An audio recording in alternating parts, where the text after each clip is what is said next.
Patriots, Celtics heavy all night long, and really whatever you want. Last night turned into where in the world is Carmen Sandiego? On a plethora of topics. So really, it's summertime. Whatever you want to do, the ride was very easy on the way in today. So we'll open them up to you at 617-779-0985. That's the phone number. We got Kevin in tonight. Our intern Skaz is here, of course. Kevin will answer your calls, put you on hold, bing, bang, boom, put you right through. You can also join us on YouTube, where we're now realizing that we are worldwide.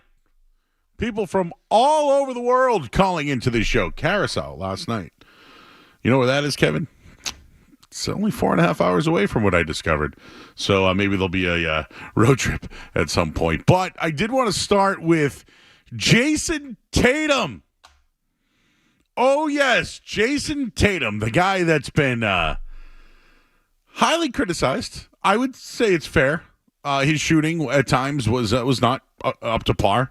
He struggled throughout the playoffs, no doubt. And there were times where really he had a clutch shot that he missed. Jaylen Brown bailed him out. That's true. That all happened. But I thought he was outstanding for the most part all playoffs long. A big reason, or one of the biggest reasons why this team won a championship. And, my overall take on just the Tatum and Brown, what happened this year is about time Jaylen Brown caught up to what Jason Tatum was doing. It was about time. And I'm not throwing shade on Jaylen Brown by any means. I'm giving him his props for finally doing that.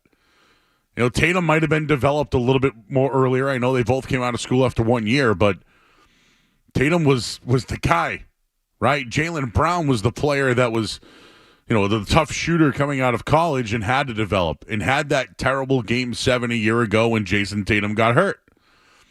And there was a lot of Batman versus Robin comments. And, I'm actually kind of glad to hear Jason Tatum talk with a little bit of an edge. Now, I know it's soft. When I say edge, very hyperbolic when it comes to Tatum, but he's a shy guy, right? He's a guy that just wants to talk about basketball. And as the pressure began to wear off, and that's where I wanted to go with this, as the pressure began to wear off, meaning everything was working, they were winning, him doing a little bit less, passing the ball more made everyone else better, but the team was winning, you could slowly see the pressure start to come off him. When Jaylen Brown was playing to Jaylen Brown's level, MVP level, you could see Tatum play a little bit differently and the pressure coming off. And I think that's my biggest takeaway from the parade to the USA, the team that now he's joined. He was a couple of days late. He looks like a guy that is not facing any pressure at the moment. A guy that wants to tell you to kiss the ring. And you know what? That's what I mean by edge. Jason Tatum doesn't do that. He's not that kind of player. But right now, he was feeling the pressure. He was. Maybe it showed in his game. Maybe. Sure, I'll say it did. But a Jason Tatum playing loose without that type of pressure that they've been holding on for a long time. I think about this team and the future and some of the comments about dynasties and the fact that 6 years in a row there's been a different champion in the NBA. Jason Tatum said something else that might be a little edgy, and I know other athletes have said this before in this town. But Jason Tatum said he wants to be a Celtic forever. Now, him saying kiss the ring, edgy. Him saying he wants to be a Celtic forever, I think he means it. I really do. I think he loves it here. When he talked about the ownership selling the team, his quote was, "What we built." He feels like he's a part of it. I like that edge. I like that edge. And here's a quote. I know Adam Himmelsbach had a chance to catch up with Jason Tatum. But obviously there's still conversations to be had or whatever people want to say. But we've always got to refer to me as an NBA champion. He's feeling good. And I just wonder if that's something that can plateau. Tatum didn't shoot well last year. What are the Celtics going to look like when he does? And they're on full cylinder, all cylinder. Said he wanted to spend his whole career here. He's received nothing but love from the fans, the city, and the organization. I want to try and win as many championships as I can. Isn't that what you want to hear from a young superstar? A guy who doesn't say much, right? Wants to spend his whole career, loves the city, loves the organization, talks about what we built, wants to try and win as many championships as he can. And I continue to say this, but I love the edge, and I think some pressure is off this guy. And who knows what Jason Tatum can do without that pressure? We don't know yet. And when Jason Tatum talked about winning an NBA championship, his quote, whatever I thought it would be, it was 10 times better. Us falling short a couple of times made it that much sweeter. Can you tell the pressure is starting to wear off of Jason Tatum? And all I can tell you is this. What will Tatum play like when he shoots better and he feels better and he plays loose? That's where I think he can continue to elevate his game and become what some people think he might already be. Top 5, top 3 player in the league. And I do want to get into Steph Curry's comments about dynasties and get into maybe the Celtics' chance to repeat. And did they do enough this offseason? Have they done enough? I know it's not over yet. We got summer leagues. We got B-Rob coming on later tonight from Mass Live. We'll get an update from him on what he thinks. We'll talk about ownership. Wick Grossbeck. We had Dan Shaughnessy on last night. He had some interesting comments. So and I'll get Skaz's opinion on the other side here, but when I think about Jason Tatum, if this guy could play loose without the pressure, I think he could be way better than what we saw during this postseason run. Your thoughts at 617-779-0985. Steph Curry talked about dynasties. Very interesting comments. Love to share that with you guys coming up on the other side. We're also on YouTube tonight as well. Real easy to do. Go on your television. I use my remote and I say, YouTube. And then I go to 98.5 The Sports Hub. And then I go to the live shows and you can watch this one live. You can chat in. There's people already in there chatting with us. Our intern Kevin is in there tonight as well. And again, you can call in at 617-779-0985. Your thoughts on Jason Tatum wanting to finish his career as a Celtic forever, and what's the possibility of that? We'll get into all that coming up next. I'm Joe Murray here on 98.5 The Sports Hub. Don't go anywhere. There's more Joe Murray. On the way.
so well for so long.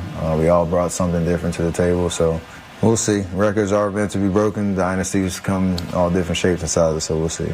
That the stretch run of the Celtics doing the late nights, there were days I didn't know what day it was. And like you would be like, yeah, I'm going golf, and I'm like, dude, I want to sleep for 24 hours. Like, and then I lost my voice for 3 weeks. That was fun. Because they won the championship, and that's all that matters. And I can say NBA champion. No, I'm just kidding. Jason Tatum can, though. He'll tell you to kiss the ring. Remember the Skip Bayless stuff? Remember, you know what? You watch Jason Tatum. He's the Robin. He's not the Batman. Like, I know Tatum struggled. Like, I get it. I thought he was still really good. For all the crap he was getting. I mean, 10 rebounds a night, almost a triple-double. That night, it wasn't good for anybody. And I understand he's an athlete, and I get it. He's going to make $314. I'm going to remember that number. $314. I don't feel bad for people who make $300 million. I don't. That's just me. I'm one of those people. I never felt bad for Manny Ramirez, and I bet you Manny never felt bad for Manny either, okay? I don't feel bad for athletes who make money. I don't. But when it comes to Jason Tatum,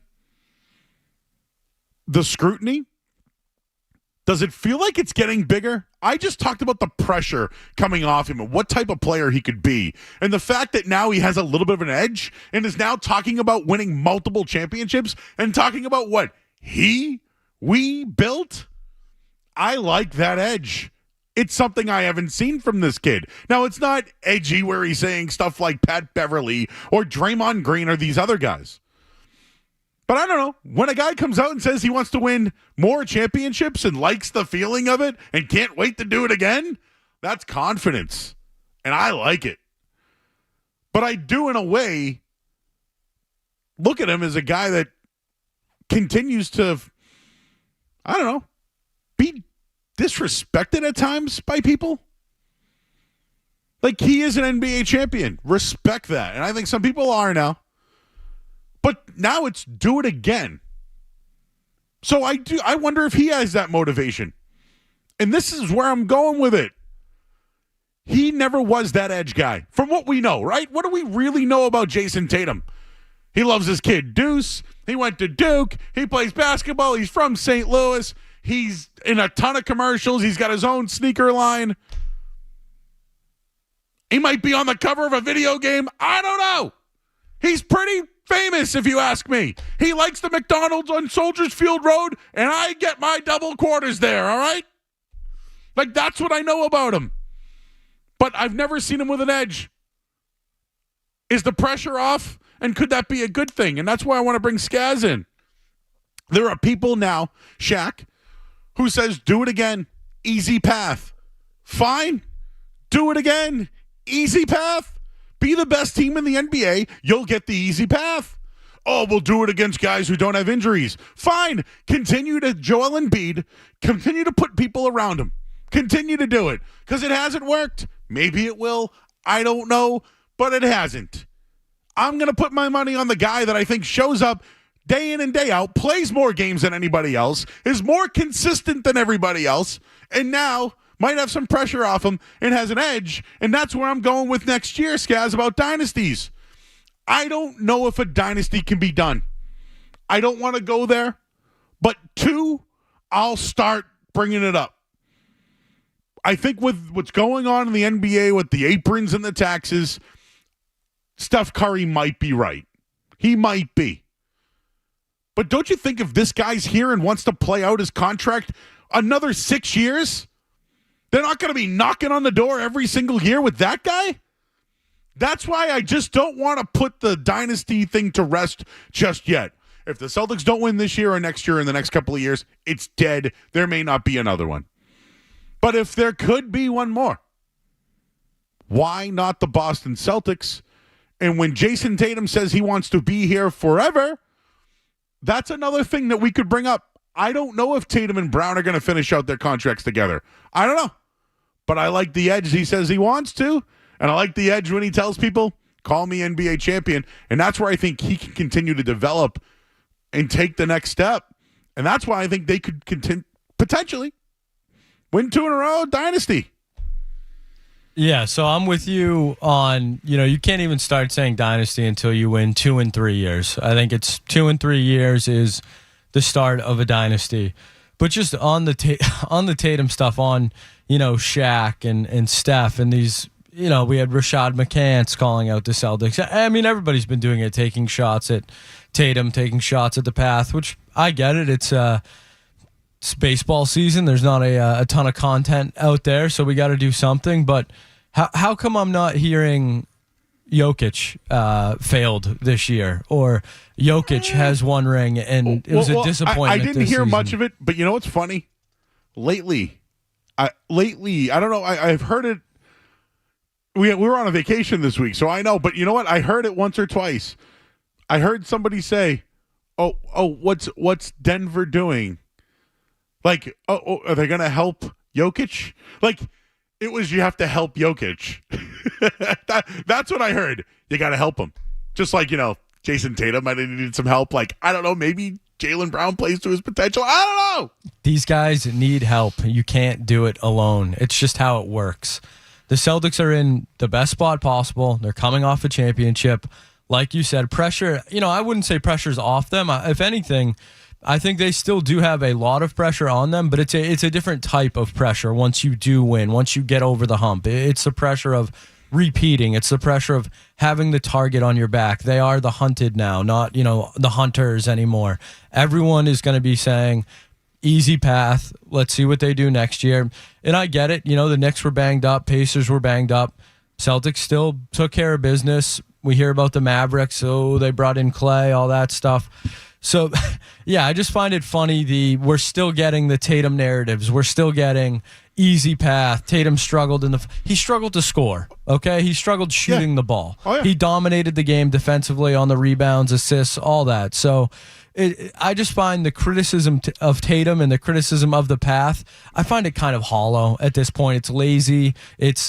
We're doing this when you have a guy that's won the MVP, hasn't sniffed the conference finals. We hear all the Jimmy Butler praise in the world. The guy hasn't won a thing. We got Jokic wins one, then gets bounced by a younger Minnesota team. Don't hear much on that. So it's just OKC was supposed to be the team. SGA is better than Tatum. Loaded roster in Oklahoma City. What did they do? Crickets. So it's just, this is what happens, Joe. You win a title, you get the target. Celtics are an easy target right now. They're the Boston Celtics. Oh, they're an easy target. Very you easy win target. the championship, they want to sell the team, bro. Easy target. There's a lot there. There's a lot here. And they haven't done themselves any favors. I do want to be at least on the straight and narrow on that one. They should have beat the Heat 2 years. Like, that was bad. And I think this group, I do think last year, when we look back on it, will be one of the best teams of all time. So I think that's where this show, you and me, have a disconnect with other shows, other narratives and stuff like that, where they talk about the Celtics, they talk about the Marcus Smart, Grant Williams Celtics, they talk about those teams not getting over the hump. This Celtics team is not those teams, and maybe everyone else it's going to take them a while to realize that or catch up to it. Even though, what did they do? They won a championship because they're a different team. But everyone is still grading them and looking at them on that scale of the Marcus Smart teams when Grant Williams was on the roster and this team couldn't get over the hump. Good point. Well, guess what? That's not this Celtics team. Oh, no, they reloaded and faced every challenge and won. They won. Call them champions. Kiss the ring. I love it. Hey, they had an easy path. Yeah, they did. This is what I mean about Tatum now. What edge did he ever have? The only edge I ever saw him really have was when he would complain to officials. Just to be real, I don't know what edge he's ever really had. So when I hear him just saying a few things, hey, we'll get into this one later. Who would win, this Celtics team or the Dream Team? Oh, I like that, right? He's got an edge. He's never had that. At least I haven't seen that. And fine, they're a target. Great. Like, yes. Everyone hates the Celtics. Yes. I think Jaylen Brown embraces that. and he doesn't have to say it. He doesn't have to do it. But Tatum, him showing it? I think he embraces it too. I mean, we're talking about a Dookie here, Joe. We're talking about an AAU Dookie, a guy who should know very well what it's like to be, maligned and the bane of a lot of people's, rooting interest because he was at Duke and now he is a champion for the Boston Celtics. This is something they should wholeheartedly embrace. This is who you guys are. You're at the top of the mountain. Act like it. You deserve it. Oh, yeah. Now, is it peacocking? No, he's not. I'm okay with peacocking. But you know Joe. what? I'm him in particular. This is where I'm going with it. We got Anthony Edwards saying he's the number one option on Team USA, and people fawn over it. Dude, he's been to one conference final. And Tatum says, yeah, I'd take my guys. People go, this guy. Oh, he's wearing Kobe's number 10. Yeah, which he's been wearing since U16s. So, maybe pay attention. This is what I mean about do the research. This is how people who listen, thank you, everybody. Very highly rated. Thank you very much. We love you. But we're giving facts. It's great to give takes and, spew them hot because it's hot as hell, I'll tell you. But him wearing number 10 because of Kobe, blah, he's been doing it for like 10 years. I didn't hear anybody complaining that Paul George said he was going to wear number 8 in Philly because of Kobe. That's right. I heard that guy. We're gonna let that guy get away with it. But people got a problem when Tatum does it. It's a Celtics thing. You don't like the Celtics. I want the edge out of this guy. Absolutely, because I think there's many levels to him. Like I think there's a Kendrick Lamar song that just popped in my head. A lyric. He goes, "There's," and maybe you know the lyric now that I'm trying to think of it, but there's levels to it. Right? There's levels to it. I think he's got multiple levels left. He says he wants to finish a Celtic. I love that. And listen, I know other guys have done that too, but I believe him. How about one guy you just beat in the finals? Said he was, want to see my number up there one day. Hey, look, I do think Jaylen Brown loves it here, understands. I think he understands. I think he gets it. He's been quiet. He threw a shot at Jason Tatum with his haircut. I like it. They're loose. It's the first time we've ever seen the guys like this. What direction does it go? I see up and to the right like a stock. But in this league, let's just be realistic. Every winner somewhat tails off the next season. That's a fact. The fact they're running it back, I'm in on it. What else were you going to do? You got a pending sale, right? The team is still active in the offseason trying to retain their free agents. They didn't retain 2 guys so far, O'Shea Brissett and Mikhailuk. They just signed Jason Tatum to a $314 million Supermax and Derek White to a 4-year, $126 million extension. 15 of the 17 players that were on one of the best teams of all time will be returning next year. And that's bad? 617-779-0985. Here I am again trying to figure out what people don't like about the Celtics and what they hate about them. And this is it, Skaz. This is what you're talking about. This is exactly what you're talking about. Is it a bad thing that the one of statistically the greatest teams of all time, champion teams, is running it back? Like, I am in on this. I'm thinking back to back. I want there to be another Celtics dynasty, and you should too.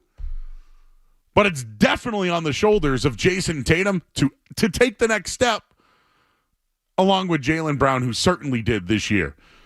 617-779-0985. There's some Patriot stuff that's happened recently. We'll get to that, and we'll continue your Celtics conversation. No, the Red Sox are in action tonight as well. We're going to talk to Alex Barth later on as well from 98.5thesportshub.com. And by the way, speaking of 98.5thesportshub.com, I know Skaz had an article regarding Keegan Bradley. And today I have the odds on the next Celtics owner And you can listen back to the interview we had with Dan Shaughnessy from the Boston Globe last night. We'll take a quick look at the headlines here. I'm Joe Murray on 98.5 The Sports Hub. Sports Hub headlines. All right.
Back here at 98.5, the Sports Hub. Gee, that was a pretty glowing breakdown of the Patriots receivers. I don't know if I feel that way. Guys, could you just play a little more of that? Just repeat a little bit? Because I don't know. Is this how you feel about the Patriots receivers? Do it again, please. I like all the swings that they've taken. And, it starts obviously with Drake Maye hitting. But you watch Pop Douglas's tape, there's a lot of times where he's wide open on a slot fade. Okay. Mac Jones might see him, but it's just doesn't really have the ability to push it 45 yards downfield off his back foot. And you watch those plays, and it's okay, that's a touchdown with Drake Maye quarterback. Oh, is it? I think there's a lot of reason for optimism. What if he doesn't play? What if Drake Maye is not the quarterback? Because I have those odds, by the way. They came out today, courtesy of Bet Online. Who will be the Patriots starter week 1 regular season? Jacoby Brissett minus 275. Drake Maye plus 185. I think that tells you who's starting. It's Jacoby Brissett. They've been telling us it's Jacoby Brissett. So, if it starts with Drake Maye, the receivers, those guys, they're not going to be catching balls from Drake Maye. No. So, right now, the week 1 quarterback for the Patriots starting is Jacoby Brissett. Those are big odds there, minus 275. Years ago, I actually bet Mac Jones to beat out Cam Newton, and it worked. It hit. I believe it was plus 110, I think it was. So this one's a little higher, a little more vig on there. So plus 185. I'm still going Brissett because unless something happens to him. And I think if something does happen to Brissett, it's Bailey Zappi. They want Maye to learn. And I wanted to bring something up about the preseason. I'll be here again this year, working all the Patriots postgame show, working all the games. But I am intrigued about the quarterbacks that they're going to play in the preseason. And I see, guys, you want to talk Celtics. I'll get back to you in a second here. The Patriots preseason will feature the following quarterbacks. Bryce Young, number 1 overall pick last year of the Panthers, who's looking for a bounce-back year. It looked bad, right? Bryce Young was bad. He was probably they were the worst team in the league, clearly. But he was bad. You need to see progression from him, and I think his size hurt him. I think the fact he played at Alabama probably hurt him, too. But they've added a few more receivers this year, and they're going in a new direction with a new coach, etc. So we'll see. The next quarterback they'll see, young quarterback, is Kenny Pickett, who we all remember from Pittsburgh, played for the Steelers as well, was traded this year to the Eagles after they got Russell Wilson. I'm a Kenny Pickett guy still. I think he does need more time to develop, and certainly he's going to sit behind Jalen Hurts. I think he'll play. I don't know how many Kenny Pickett rookie cards I have, but I have them. I went big on Kenny Pickett. But at least in the preseason, he's someone you're going to get a really good look at. And the other one is Jaden Daniels, right? The one that I think Bill Belichick wanted to draft. Maybe the Patriots wanted to fall in the draft. But you're going to see Jaden Daniels in the preseason. You'll probably see it against Drake Maye. All 3 quarterbacks probably in the preseason against Drake Maye. We're going to get a good look. How does he match up against the number 1 pick overall last year? How does he match up against Kenny Pickett, who's now been in the league for a couple of years? What about Jaden Daniels, who's in his own draft class? I think it's at least something to look forward to because it is preseason and we're going to talk about it. I don't have high expectations at all for the team. I don't. But at least can we see what Bryce Young looks like versus Drake Maye in a preseason game? I'd like that. I'd like to see Jaden Daniels and Drake Maye. I want to see it. How far are they apart? Just to give you a reference, I thought C.J. Stroud looked like crap last year in the preseason. How'd that work out? It didn't. He was awesome. He was awesome and probably in the MVP conversation. And, oh, how about that? A team moved up in the first round, got 2 first-round picks, added to their defense, and then this offseason, after drafting wide receivers traded for Stephon Diggs. Go figure. In one season, a new coach, new quarterback, and high-end talent in draft picks? Huh. And how long did it take the Houston Texans to do that? One season. They're in year 2 right now of C.J. Stroud, and I'll tell you, they're going to be one of the favorites in the AFC, no doubt about it. 617-779-0985. We're here tonight until 11 o'clock. I see you guys in the YouTube chat. I got to read those in just a minute here, but let's see what our buddy Brandon in Boston is up to tonight. What's up, Brandon? Hey, what's going on, guys? So I hear about the dynasty talk, the Celtics. They need to win a few more to be a dynasty. I think we're forgetting who we are. The Celtics will forever be a dynasty. We have 18 championships.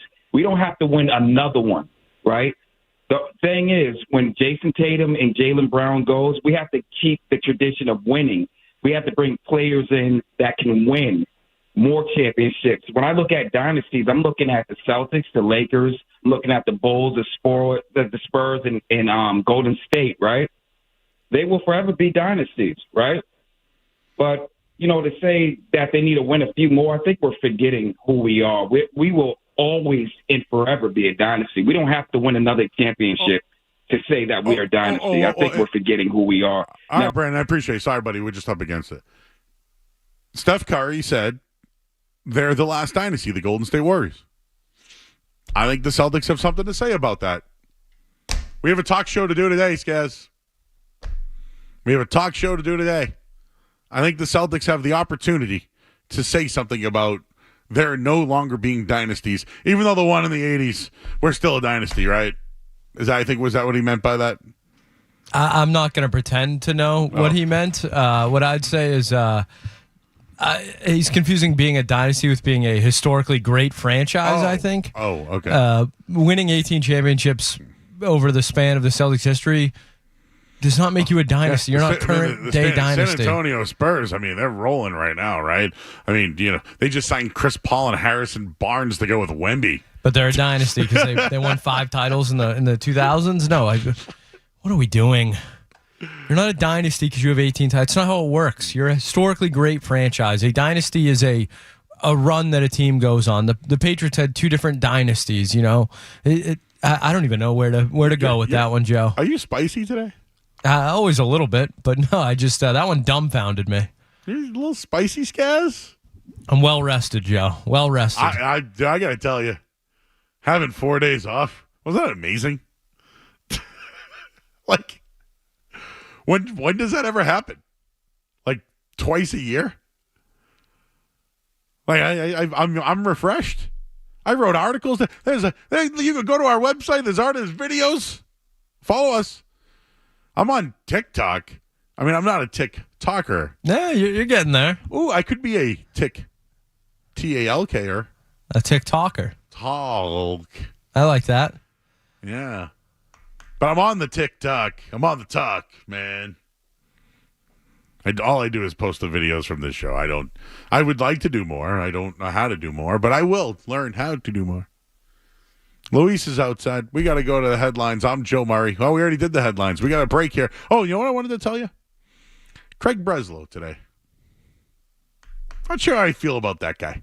Let's listen to what he had to say today. Coming up next here on the Sports Hub. More Joe Murray coming up on the Sports Hub.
my job is different than the job that Alex has or the job that the players have. And whereas they can be almost singularly focused on doing everything that they need to do to prepare to win that night's game, I have to think about how we can best be positioned to win tonight's game and tomorrow's game and next year's game. And trying to balance all of those things is difficult at times.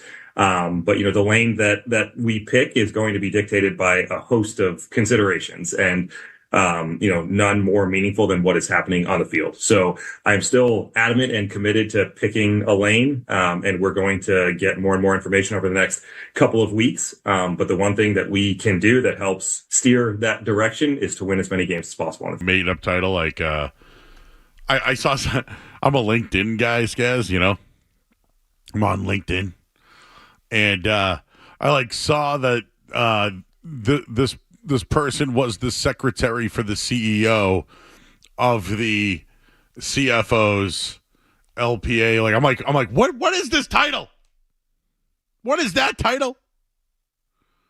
He's an executive, is what it says, and former baseball pitcher, the chief baseball officer. There we go. Chief baseball officer.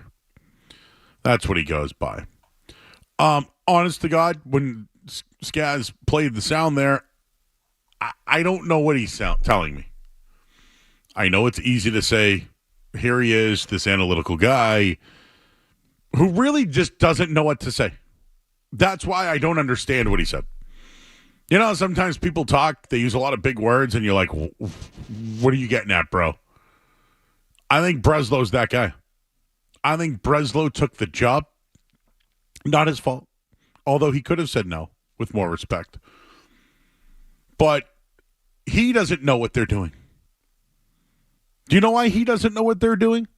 Because he has no control. Either does Alex Cora.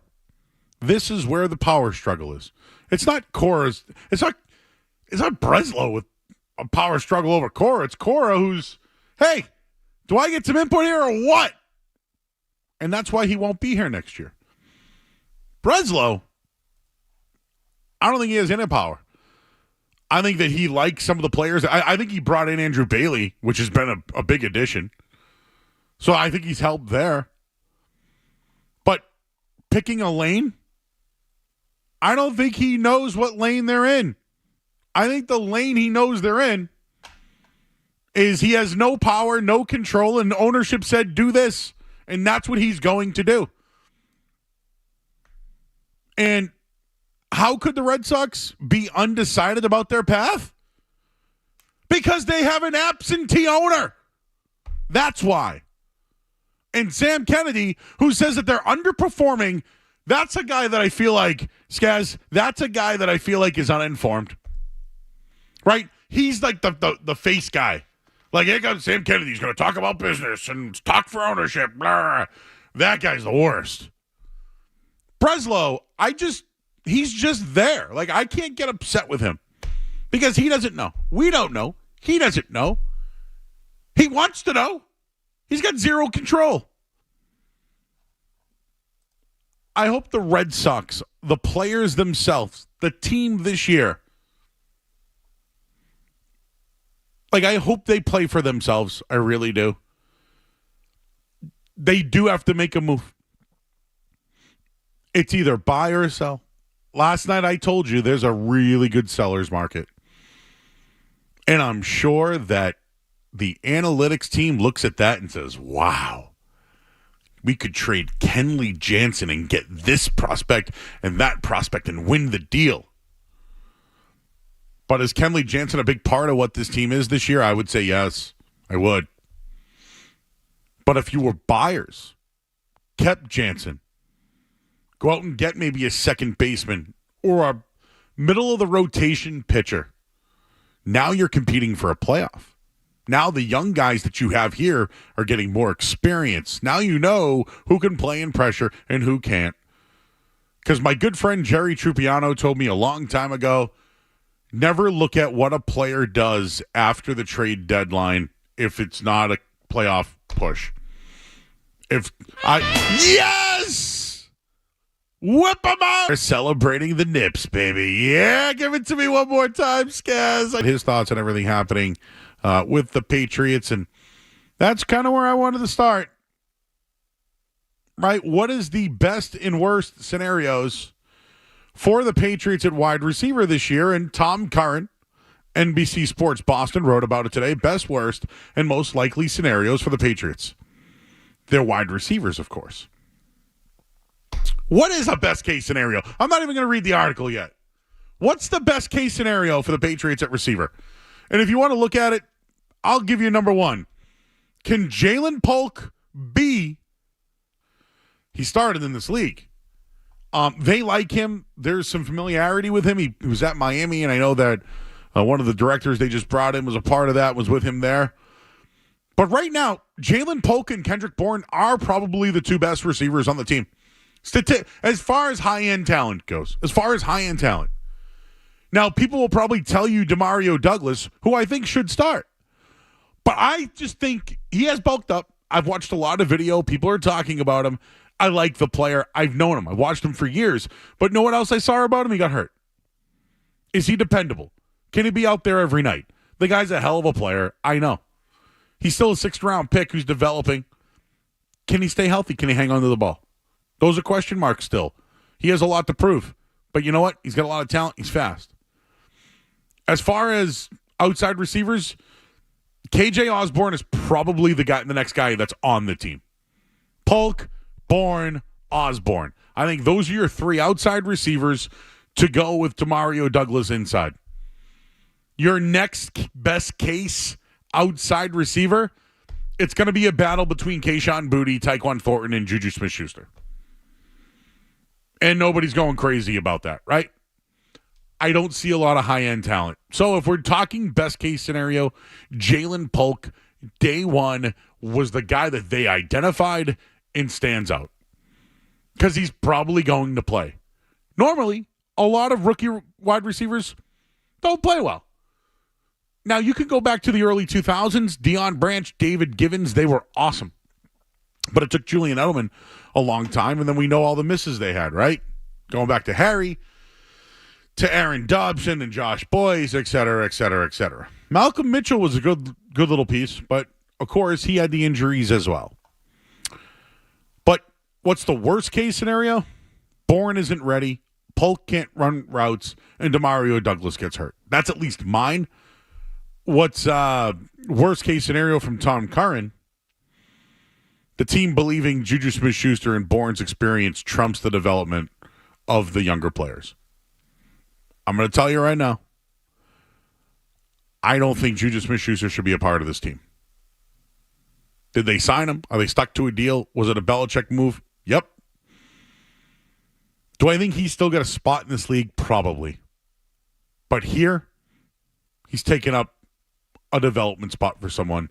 And if the Chiefs come calling, or Buffalo comes calling, or some other team needs a wide receiver that can play outside, who doesn't need to play every single snap and wants to take on the salary, Juju Smith-Schuster, see ya. I still can't believe what he did in a drive-thru this year either. Oh, the other thing, what's the deal with Kayshon Boutte? Dude, gambled illegally? Is he? No, I mean, I don't care personally, but I mean, I think it's kind of a federal matter or something to that degree. Can you even have an expectation for that guy? I like him, by the way. I like him. If you're depending on him, you suck. But what's his deal? Does he go on some sort of commissioner's exempt list? I think another really good case scenario is that KJ Osborne hits. Mentioned that he played in Minnesota. He started a ton because of the injuries to Addison or Jefferson. But I know he can play on the outside. He's been a pretty good number 3 overall receiver. If he's coming in to be your top receiver, you got problems. And this is what I mean about high-end talent for the Patriots. The way that fellow, Foster, that we heard earlier in that sound, talk about the wide receiving core, but it all starts with Drake Maye. These receivers are going to play with Jacoby Brissett. Juju Smith-Schuster? Jacoby Brissett? Do you want to see that? Or would you rather see Drake Maye developing with Polk early on? Right? Or looking at Javon Baker as an outside receiver and a deep threat. That's what you want to see. But you know what we're going to get? We're going to get Brissett to Osborne and Bourne. That's what you're going to get. I don't think they have high-end talent. And it starts at receiver. It really does. So how do the Patriots get the most out of Demario Douglas? That was another article I saw written. Like, how do they actually get him involved? I think he needs to play the slot. I don't think he should be a 3-down receiver in the league. But you're going to say, hell, get him the ball more. Look what he does in space. He has speed. He's got a spin move. No doubt about it. I still worry about his ability. But he ranked 3rd in the league in yards after the catch last season. Did you know that, Skaz? I did not know that. 6.9 yards per carry. And this is among players with 40 or more receptions. He trailed only Deebo Samuel and Rashee Rice, who was a rookie, by the way. I did not know that. And, yeah, Jalen Poole, Javon Baker, there's more depth there for this team. There is. I just don't want to see Juju Smith-Schuster taking up spots or Kayshon Boutte getting reps if he's not going to be a part of the team. Sorry, I'm not sorry. I don't even apologize for that. I don't want Boutte on the field if he ain't going to play. Or if he's suspended or on the commissioner's list. I think you got to get as many reps you can from Baker and Polk this year. And you know what? Even Douglas, for that matter. If he gets hurt in camp or pulls a hamstring, now you can't depend on him. But just remember, all of these receivers that we're talking about, best and worst case scenarios, they're going to be catching passes from Jacoby Brissett. And one other thing I wanted to throw out there while we're at it with pass catchers. The Patriots are going with Hunter Henry again. I like the player. He's fine. When do they start to look into that position a little bit? Like Austin Hooper? I know he was in Cleveland and they're familiar with him and he's going to be a number 2 tight end. They have anybody else in the system there? Hunter Henry played hurt a lot last year, and if the line sucks, now he's got a block. So who's your option? For those people excited about the Patriots wide receivers, there's a lot of what-ifs to this group. Speaking of what-if, we'll ask Alex Barth, what if when it comes to the Patriots receivers and pass catchers this year in training camp opens up on the 24th? Can you believe that? By the way, did you see who it was sponsored by, Skaz? Optum. I think Gerard Mayo may have worked there one time. I feel like I heard that one. Anyways, we'll talk to Alex Barth from 98.5 thesportshub.com, and we'll do that next right here on 98.5 The Sports Hub. Don't go anywhere. There's more Joe Murray.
about their wide receiving core.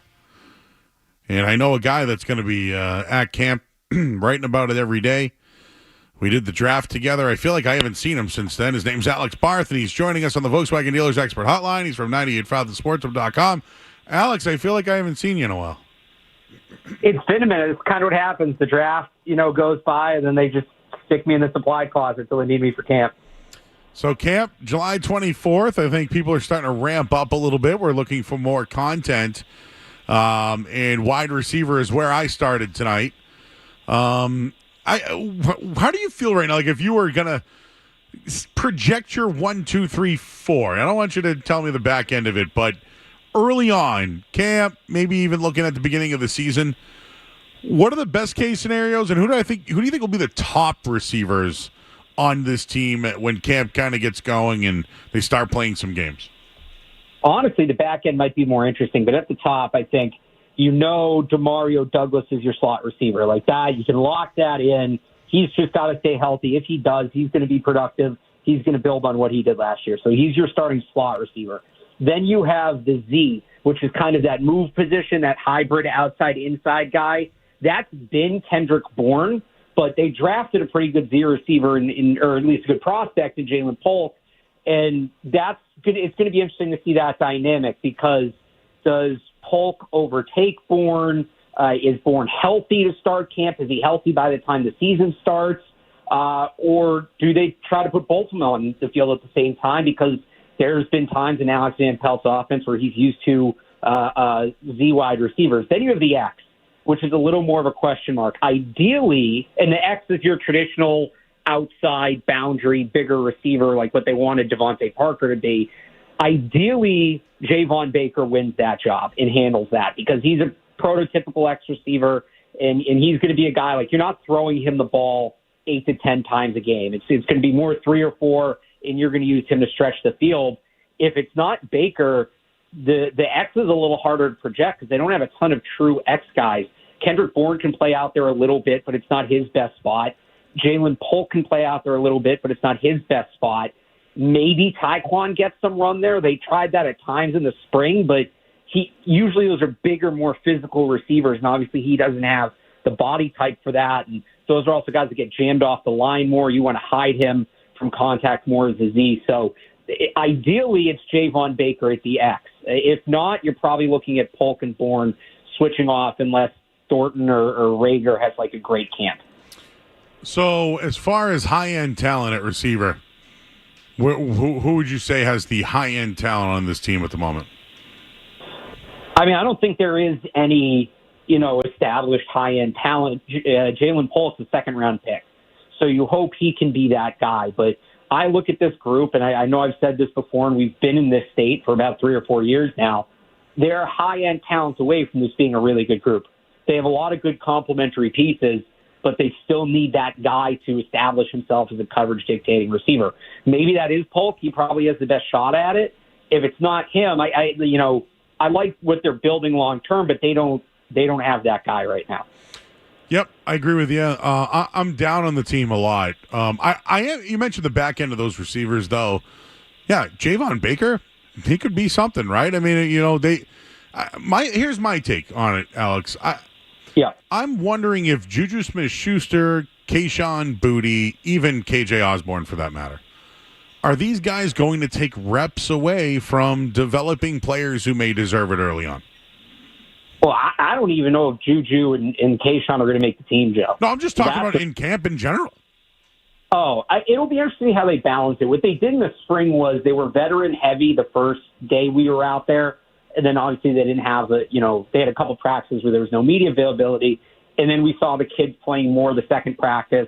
And then there's obviously a few more where, there's no media availability. And then we saw them playing a lot. So early on, I wouldn't be surprised if we see a lot of the vets, but they were clearly ramping up. And Gerard Mayo and Elliott Wolf have both talked about playing the kids and giving them a chance. So, I'm not don't expect Juju Smith-Schuster to never be on the field. Like, they're going to give him opportunities, but I do think the rookies are going to get their fair share, if not right away, by the time they really get going when pads come on in week 2. And I brought this in passing, but Hunter Henry and Austin Hooper are the options at tight end. do they have a long-term project or anyone else that could fill that role if those two get hurt or underperform? I mean, I like Jaheim Bell as a project, but not as a traditional tight end. He's more that, move hybrid fullback. Tight end was one position I thought they might address in the draft this year and try to get the next guy. Now, Henry signed for 3 years. He is 29 years old. Maybe they feel like they can wait a year or two to bring that guy in. But I thought they might address that this year. They did next year in the draft. It's definitely something we're going to talk about. Get ready to hear a lot of Bryson Nesbitt talk. But for now, no, they don't have that guy. All right, we'll talk with Alex Barth, 98.5thesports.com. Bet Online had some odds today regarding the Week 1 starter for the New England Patriots. And Jacoby Brissett, the heavy favorite, minus 275. And for Drake Maye, it would be plus 185. So I think it's what we known, right? Pretty heavy favorite there. But does having a veteran quarterback maybe give the opportunity for a Juju Smith-Schuster and a KJ Osborne and Kendrick Bourne to get more reps because of a veteran instead of going with some of the younger guys who may make mistakes, really? No, I don't think so. I think they're going to put the better receivers out there regardless of who the quarterback is. I think if Juju Smith-Schuster is not a top 5 receiver in camp, regardless of who's throwing him the ball, he's not going to make the team. Okay. And I don't know that the gap, if you're talking about, is it going to be harder for the guys lower on the depth chart to make the team because their quarterback play is not going to be as good in practice? I don't think there's that kind of gap mechanically between Drake Maye and Jacoby Brissett. It's not so much about Maye being ready talent-wise. He's just got to, learn kind of the speed of the NFL game. So I don't think the quarterback battle is going to impact the wide receiver battle that heavily. So you're saying there is a quarterback battle? I think there could be. Yeah, here we go with this again. It's a certain thing, right? If it's handled a certain way, if it presents itself, it will be a quarterback battle. We'll see if it happens. I think it's going to be interesting because they may just not plan on starting Drake Maye week 1. And he may be the clear starter, the clearly better quarterback, and they still say, well, we got to figure the offensive line out, or we want him to have a few game plan weeks before he gets into it, whatever. And that will change things. So there could be a quarterback battle, but I also, I'm not locked into the fact that so-and-so is the better player in the summer, so that guy will automatically be the starting quarterback. Got it. So whatever we see on the field isn't necessarily what's going to happen, or nobody really has anything set in stone besides the team wanting to go with Jacoby Brissett over Drake Maye early on. Yeah, I think it's not so much what we're seeing on the field isn't true. It's just there's extenuating circumstances, right? If Drake Maye looks good in 7-on-7s and 11-on-11s is no contact, that's all. He very well may look better than Jacoby Brissett in that setting. But they also may look at it and say, yeah, he looks good, but if we put him behind this offensive line, we're going to get him killed. So let's figure out what our offensive line is, and that process usually goes through September. Let's figure out what our offensive line is before we put the kid in. That has nothing to do with how Drake Maye performs, but the team needs to make sure they're able to take care of him. All right, Alex, there's been a lot of players getting new extensions, right? A lot of guys, Ramondre Stevenson, other players, and we've seen some cryptic tweets. Devon Godshaw one day. We've seen Matthew Judon and Henry McKenna reporting today that Matthew Judon has asked for a new contract. The Patriots have made an offer, but they're not currently close to agreeing to a new deal. Do you think that's why we saw those cryptic tweets, and what do you think happens with Matthew Judon? Maybe. Judon says a lot of stuff on Twitter. He has fun on there, and you take it all with a grain of salt. I just think if they were going to trade Judon, I really think they should have done it prior to the draft because he had real value this offseason. I think you could have gotten a top 100 pick for him. Obviously, he's still the same player, but the circumstances changed dramatically this time of year when teams already spent a ton of cap space and started to build out their rosters and things like that. So I'd like to see him get a new contract simply because I don't want this to turn into a Stephon Gilmore situation, and it's very similar.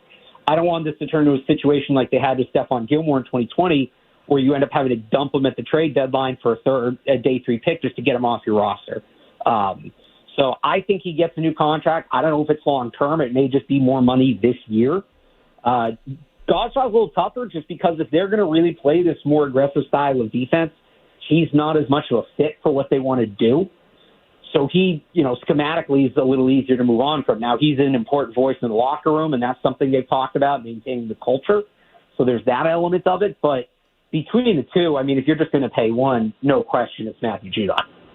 All right, Alex, if you were going to tell me, high-end talent's going to be my big word with this team this year. Where is it? I think they're going to struggle. So if you were to give me your top 5 high-end talent players on this team this year, who are they? Well, Judon, assuming he's on the team, is still their best player. If there's going to be some ifs here, and I get that. Christian Gonzalez looks like a high-end player last year. We'll see if he can pick up where he left off, but assuming he does, he's a high-end player. If they play Michael Onwenu at guard, he's one of the best guards in the league. I know there's some questions about him at tackle, but if he's going to be a guard, I would consider him a high-end guard. I really like Jabril Peppers. I think Jabril Peppers is one of the best strong safeties in football. I know I might be in the minority of how strongly I feel about that, but I think he can play. Barmore? Next. And then Christian Barmore would be the next guy. I knew I was forgetting somebody. Christian Barmore is a really, really good defensive tackle. He's one of the better defensive tackles in the league. So let's take Judon and Peppers out, right? Nice little players, to your point. Yeah. Are Gonzalez, Barmore, and Onwenu, are those the pillars of where the Patriots are going? I know Drake Maye is one of them too, but are those the pillars for the Patriots going forward here? I mean, if we're going to exclude Drake Maye and I think Jalen Polk too are both big parts of this. Yep. So if we're talking about the foundation, the core they're building, but yeah, I would say those guys, Ramondre Stevenson, Demario Douglas, that's probably your core. Mm-hmm. What you're looking at moving forward, maybe Juwan Bentley. How do you feel about that? When you look at it like that, do you have low expectations for the team this year? Yeah, they're lower. I think it's year one of a rebuild. And, I mean, I said this all offseason. They weren't going to get everything they needed to get done in one offseason. It's not even a matter of not spending. There's just only so much you can do. There's only so much you can add with the resources you have in a single given offseason. So, if this was their master plan, I would be worried. I think they've done a good job of building a base to add on to, but that's what this is. This is year one. This is the start of it. And I don't think we should get confused. As rough as the Mac Jones era was as a whole, year one was an anomaly in that teams usually aren't that good 1 year after, kind of overhauling things. And they were. So I'm not expecting a Mac Jones type run to the playoffs because they still don't have a left tackle.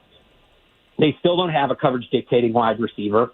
The defense is pretty solid, but they could use another playmaker or two on that side of the ball, especially if they move on from Matthew Judon. So I don't necessarily have the highest expectations for this season. I think they win more games than they did last year, maybe only by 1 or 2, but it's still a work in progress. And I think if for better or worse, you can tell that by looking at the roster. So my take is they're going to be the worst team in the NFL. And it's because of the high-end talent and some of the decisions they're making. But I feel like getting back into the draft next year sets them up for a Texan situation, right? Maybe you trade up, right? Now you get your quarterback. You get your maybe you trade back a little early. If you get a high pick, you get 2 picks in the round. Maybe you get that wide receiver, right? I agree with you that it's the 1 year, this year is year one, but it's almost like I feel like they kind of need to suck so they can really reload. There was a lot of talk about trading back this year or and all that. The year to do that would be next year if they get a prime pick. Nobody wants to hear that, though. They want them to be competitive, but I like your approach. Hey, this is year one, but I'm already kind of thinking of if they can get something out of this year, next year's the year to really go hard and make some moves. Well, Joe, I've talked about this. Next year, if you can get a top 5 pick, you take one of those tackles, Will Campbell from LSU, Kelvin Banks from Texas. You then trade your second-round pick for an elite receiver like we've seen so many teams do. DK Metcalf's going to need a new contract next offseason. Let's see, what that situation turns out to be.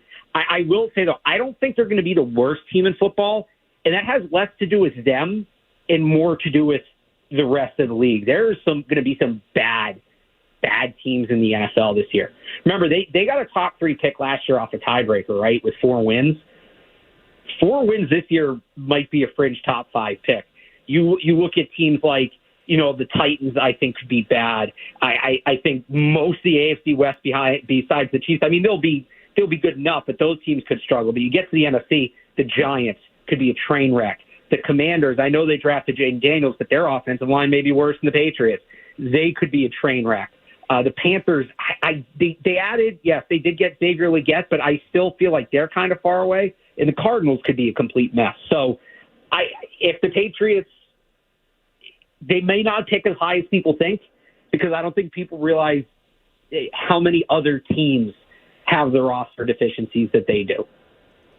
Got it. Well, I like the way you're talking about the team, because I think I keep saying they're just going to suck. You're doing it very nicely, which brings me up to the next thing. I know that the new video game's coming out. You've been all over it. We heard about Arch Manning says he's going to be in the game. We're going to get it for the first time in a long time. And I think it's great because we can actually know who some of these guys are. So when we actually talk about them next year, it's like, oh, man, the video game, he was a 99 speed, But I'm excited for the game. You give us your take on the new college football game. Well, Joe, I'm so ready next year when I get to draft coverage to get a million, tweets or calls or whatever that are just, oh, they should draft this guy. He was great for me in my dynasty mode. Like, it's a great way to learn the players, but success in the game does not mean success in real life. It's also, you talk about it, yes, Patriots fans are going to get familiar, hopefully, with a lot more college players if they play the game. And I think it is a great tool to learn the draft class, learn the players, learn more about college football. But, Joe, the Patriots' biggest need, and let's not get this twisted. I know everybody wants the wide receiver, and that is a big need. But the Patriots' biggest need, bar none, is left tackle. It's not the sexiest position to use in a video game, but just make sure as you're learning the players in the game, keep an eye on those left tackles too, because that's what the conversation needs to be when we get to next spring. Will Campbell, LSU, Kelvin Banks, Texas.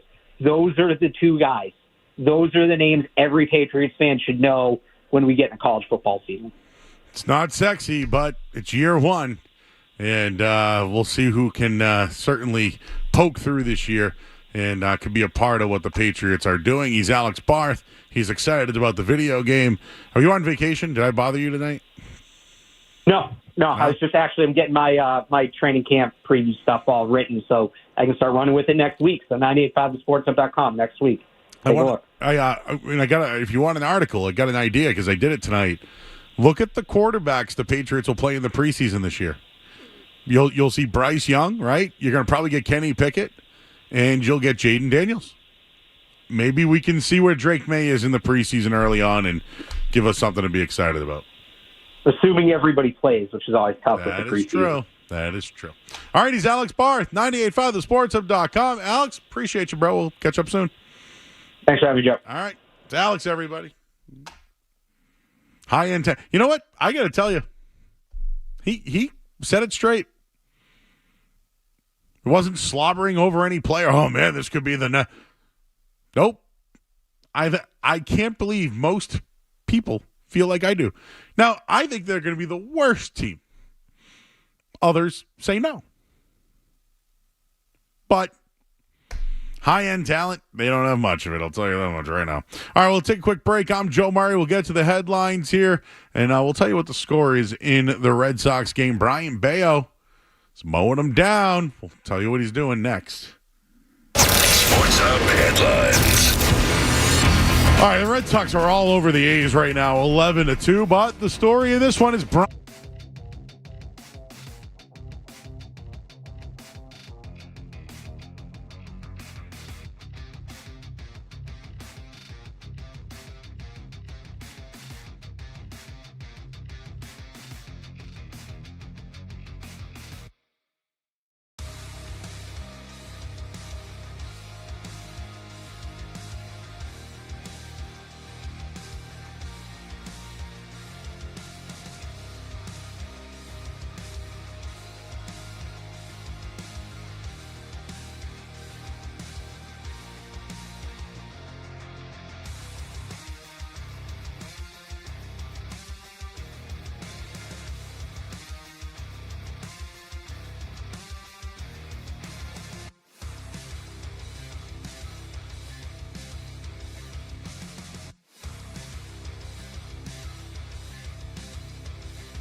right, back here, 98.5 The Sports Hub. I'm Joe Murray.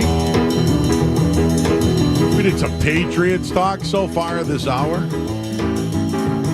I just wanted to bring this up because we got in or out coming up in a little bit. Skaz, you mentioned something to me earlier about people were upset about what Maz said. I guess Maz, I'm not speaking for Tony Maz. I just have been told that some people were upset with his comment about the Celtics offseason. What was Would you like to hear it? Yeah, I haven't heard this, so let's hear. I'm not telling you their offseason has been bad. Okay, that's not what I mean. They just brought everybody back. They haven't added. So, to me, that's not an A. I mean, and again, I'm nitpicking. But it has to be an A. No, it doesn't. I mean, if you didn't. I want them to get better. I don't want them to stand pat. I don't want that.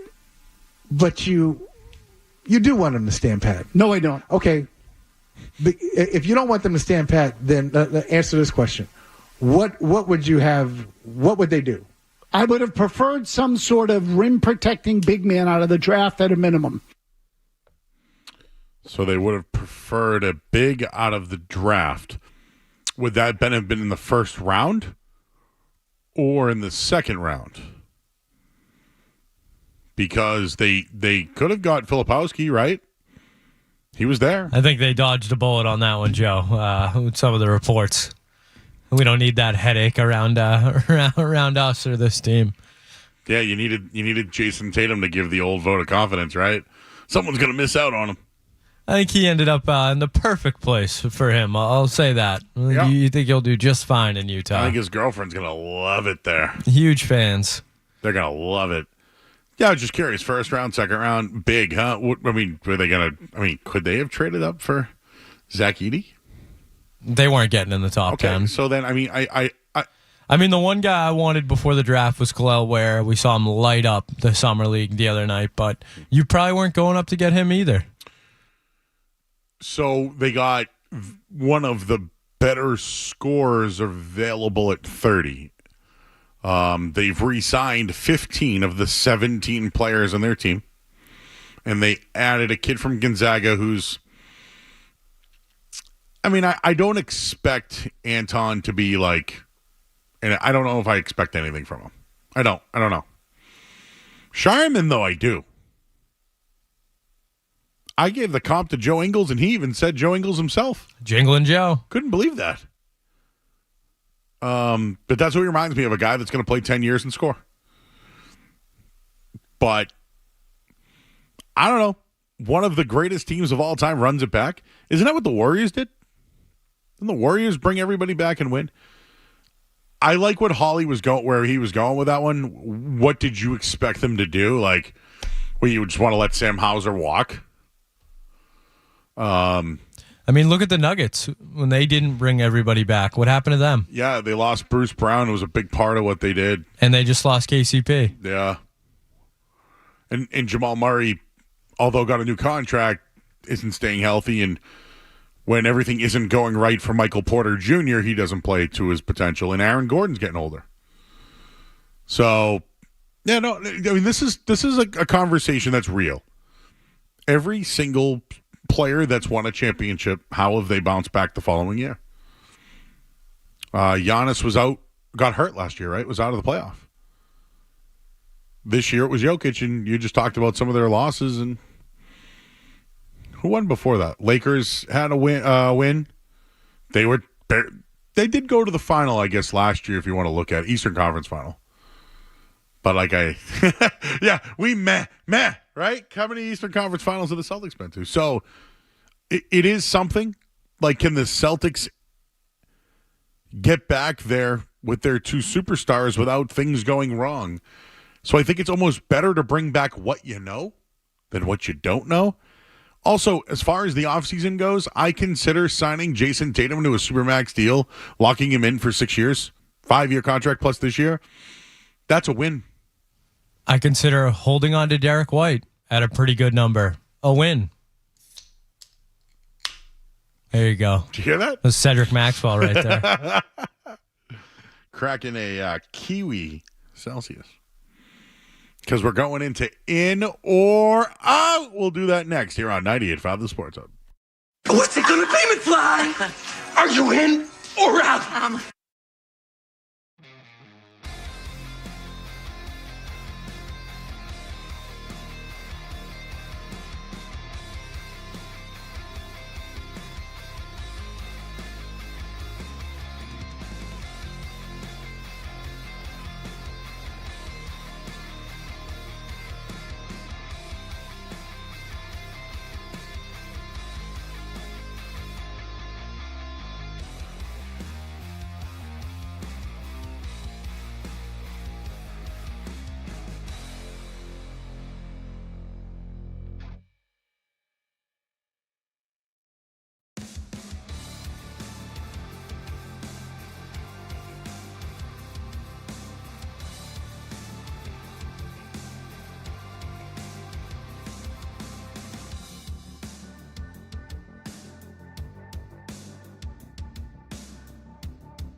and that is one Jason Tatum.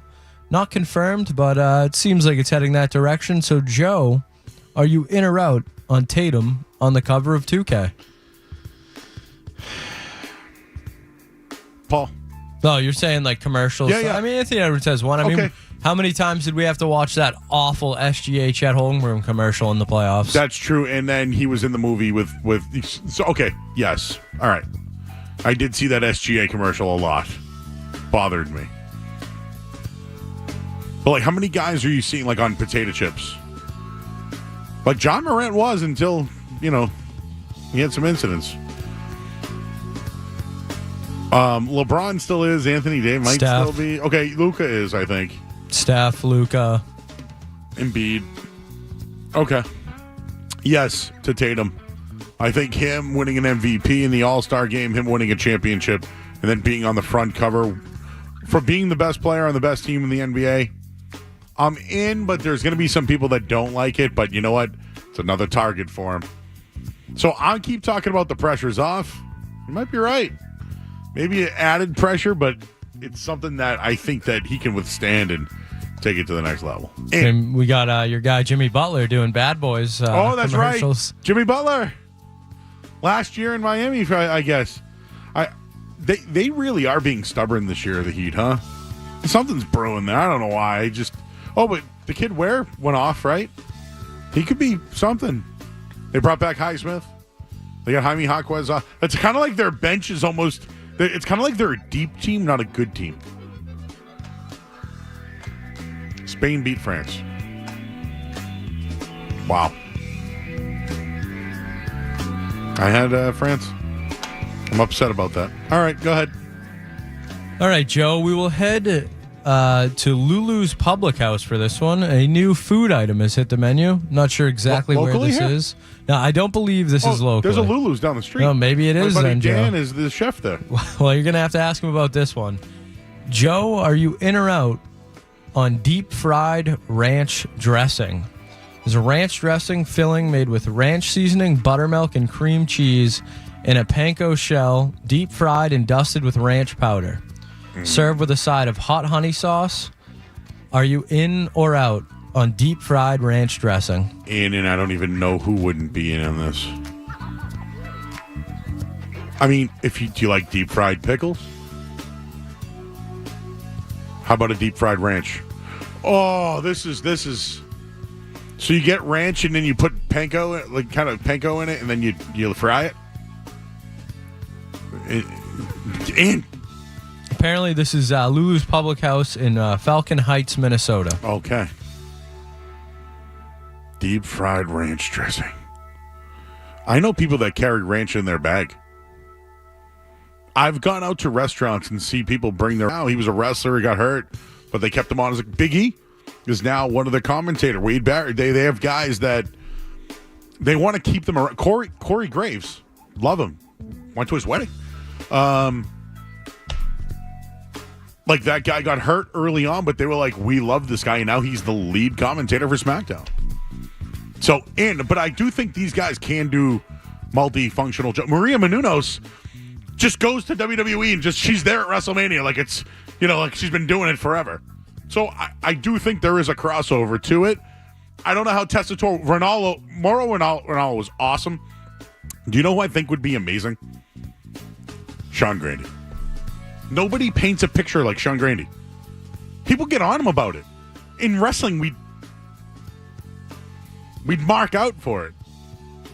Yeah, and he's a fan. So, like, he knows. Yeah, he knows how to set the scene. Yeah. All right, Joe, we will head to our good friends at the MBTA for this one. You put this in Slack earlier today. On August 1st, the MBTA will be launching a new contactless payment system for, and I'm going to put quotes here, easier, more convenient ways to pay.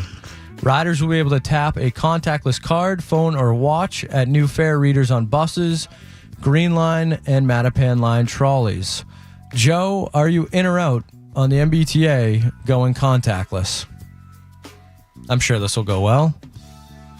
Okay. I told you this, I grew up in the city. Forest Hills. Sometimes when we didn't have the money, we just jumped the barrier. Is the barrier gone now? Is the barrier gone? I need to know. Because, man, if that's the case, are there going to be holdups on the scans? What if the scans don't scan? Now it's going to be harder to get on the train. The trains don't wait for people.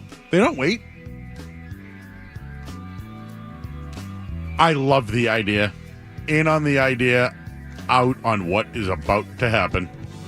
Because I'm telling you right now, if you are at downtown crossing on the green line or the red line or wherever, and it's a day like today where it's 95 degrees, but you're underneath, it's 130 down there. And if your pass doesn't work and you're trying to get on that train to get home, you are going to be pissed. Been stuck on the green line before, the orange line there, Kevin? It's awful. Terrible. So bad. Love the idea. Oh, I can't wait for the terror that's ahead. All right, Joe. You also put this one in Slack. Back-to-back Joe Murray submissions. A Wells Fargo analyst ordered 75 identical Chipotle bowls to test out the CEO's statement that portion sizes have not gotten smaller. I knew it. Joe, are you in or out? I love the activity.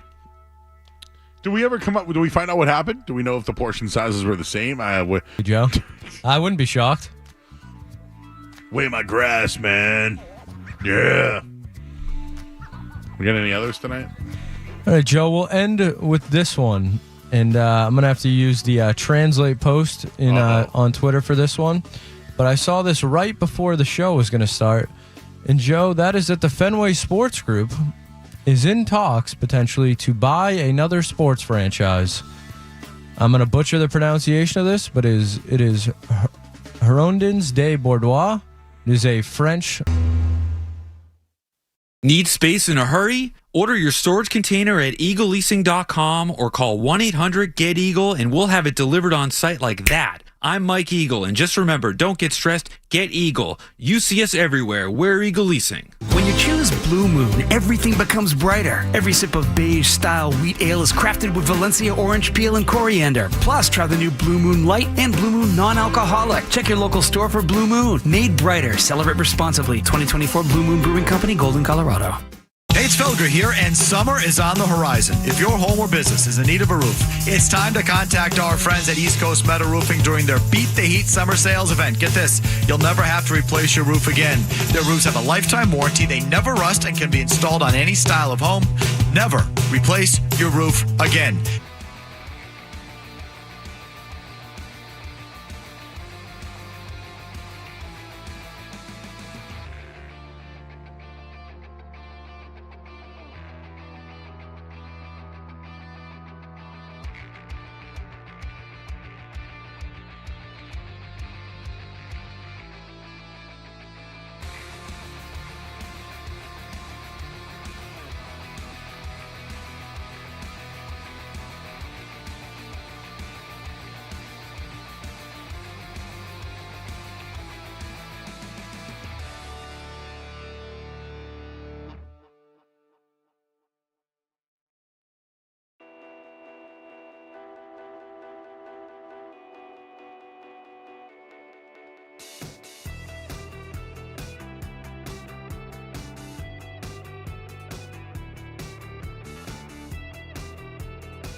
All right, back here in 98.5, the Sports Hub. I'm Joe Murray. We're here until 11 o'clock tonight. Ton of stuff going on regarding the Celtics. We kind of let it off regarding Jason Tatum, who spoke. And one of the things he said was he wanted to be a Celtic forever. Let's go to the Volkswagen Dealers Expert Hotline right now. We'll welcome in Brian Robb. He is of Mass Live. B-Rob, how you doing, sir? Good, Joe. Good to catch up. How are you doing? How's the fourth? We're recharged. We're ready to go. Yeah, ready. we're ready, man. And, we started tonight. Maybe there's a different edge for Jason Tatum. I don't know if it's the pressure or it's the fact he won a championship. Refer to me as NBA champion. But I like his edge. If you look at him, he's kind of a stoic player. Silent kid from Duke that we know about. But some comments this week. Jason Tatum wants to be a Celtic forever. He mentions just, when it comes to people, they've always got to refer to me as NBA champion. I love that line. And said he wanted to spend his whole career here. And he also mentioned, something about ownership, how we built something. And I think he feels like he's a part of this, wants to be here for the long haul. And I don't know, it's just a different edge, I guess, from that player who I think, can only go up and to the right like a stock. And maybe the pressure off is the next gear he needs to get over the hump and eventually be the MVP in the next NBA final. Yeah, I mean, quite just a really nice 2-month stretch to go from getting the monkey off your back by winning the title and then signing the biggest contract in NBA history. That will put anyone in a good mood, Joe. That's to say the least. But it is there's no doubt the comments about wanting to be a Celtic for life. Like, not that anyone ever doubted, that Tatum wanted to be here, but for him to come out to that extent is clearly music to the ears, I'm sure, of Brad Stevens and everyone else in that front office. And now, it's like everyone's coming back. The pressure's off, and this can go one in two directions in terms of everyone comes back out of shape, or that's not going to happen with this group. Like, Jaylen Brown has always improved year after year. Tatum and Drew Holiday are going to be playing in the Olympics, so they'll probably, be in better shape than more than the majority of the league.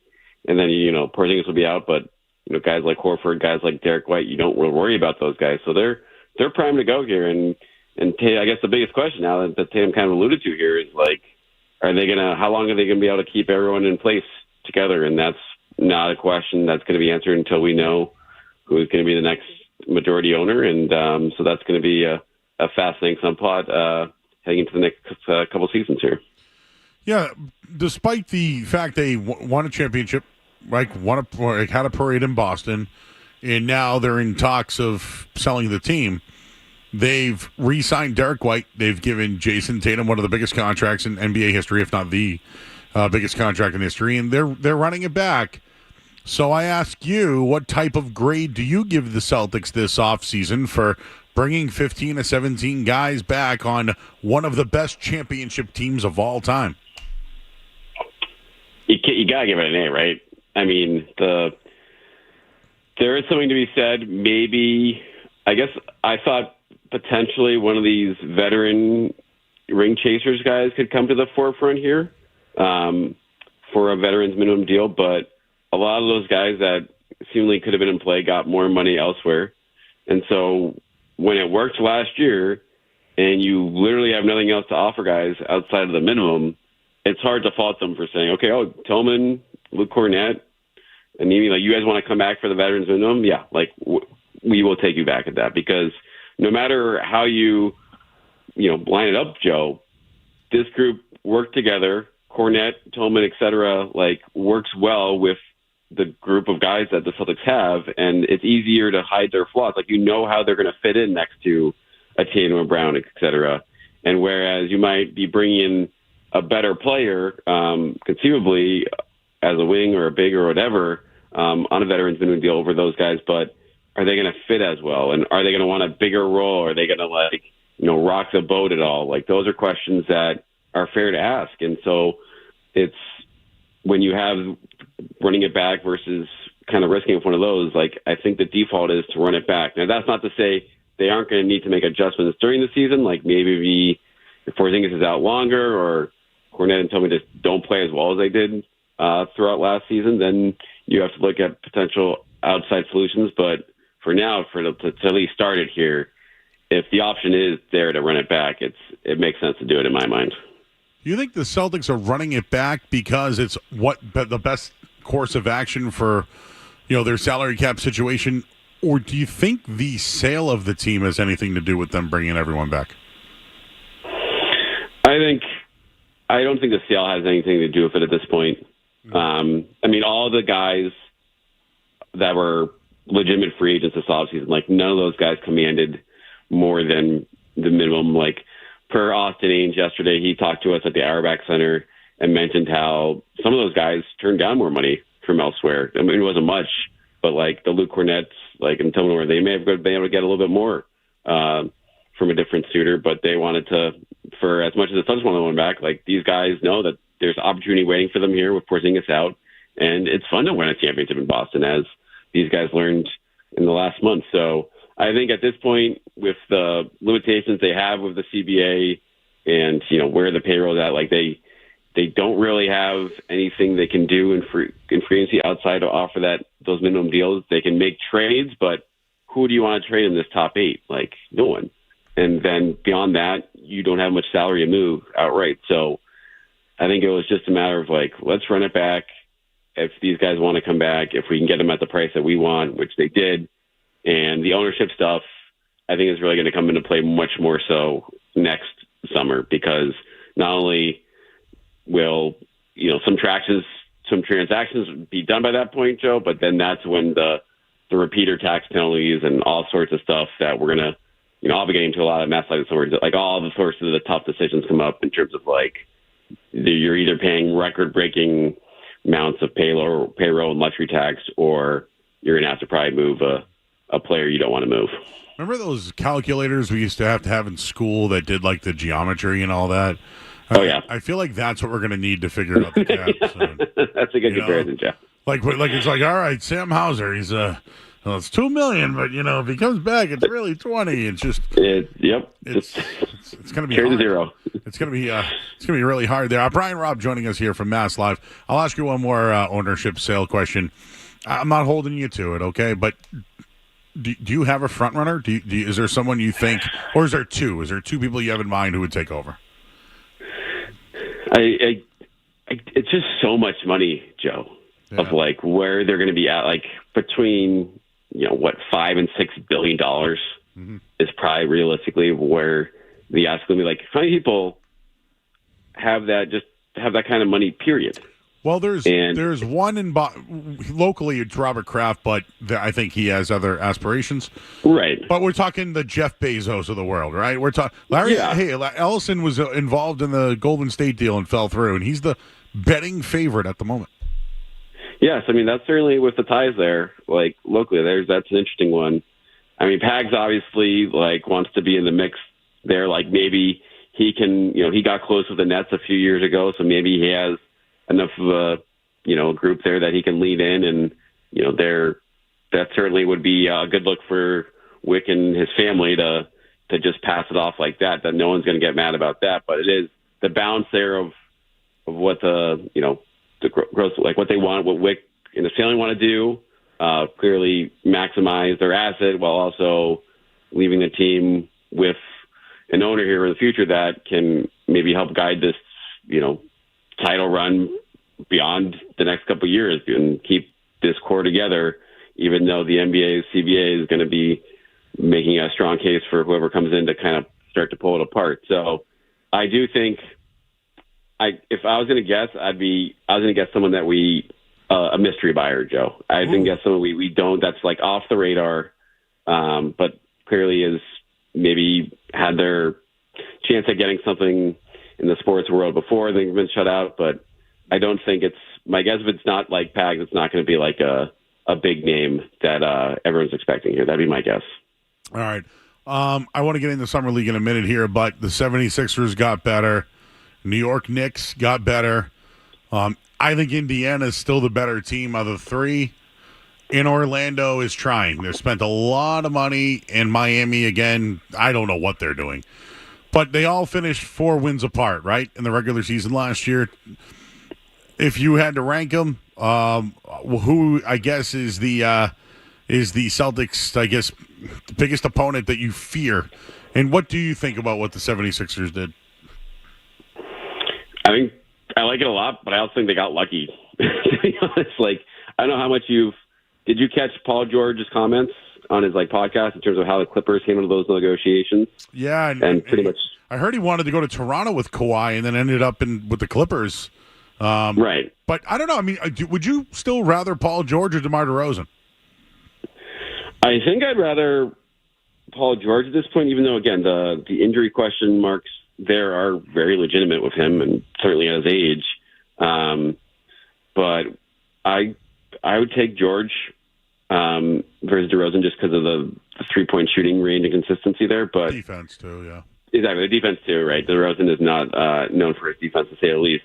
But yeah, so with you get George, you get Caleb Martin, say what you want about him, but as we know that he can be a headache as a 4th or 5th option, and that's a pretty good L option for that group as a starting power forward there. And so it is. I think Daryl Morey kind of lucked into the situation that the Clippers pushed Paul George away, because I don't know what they would have done with all this cap space otherwise that could have built something close to a contending team next to the Celtics here. But but every time I think, Sixers are a clear-cut number 2, then I'm like, well, is Embiid going to be healthy? Is Paul George going to be healthy? And I think that is the default answer to that when it matters is no, based on the last 5 or 6 years here. So in the regular season, I want to say the Sixers. On paper, I want to say the Sixers, but the playoff track record wants me to take the field next to them, whether that's the Knicks, whether that's the Pacers, guys that are going to be on the floor when it matters.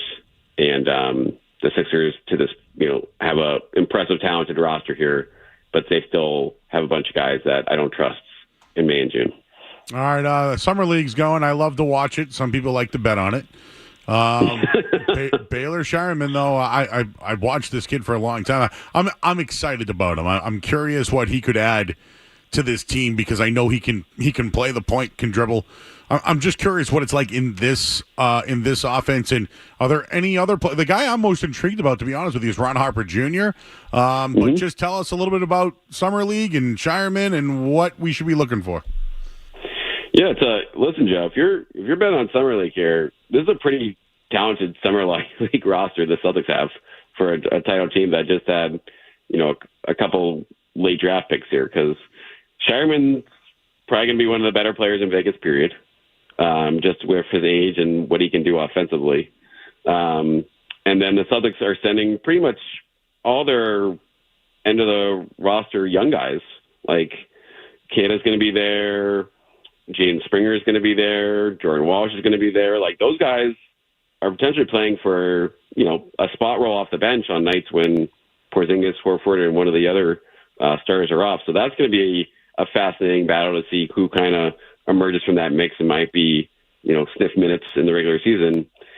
And then outside of that, it's can Shireman, is he going to be the guy who can get contributed right away? Is he going to be the eventual Sam Hauser replacement if Sam Hauser does not sign an extension, or if the team has to trade him in a couple of years? But I'm also on the lookout here for Anton Watson, Joe, their second round pick, 6'8", versatile defender.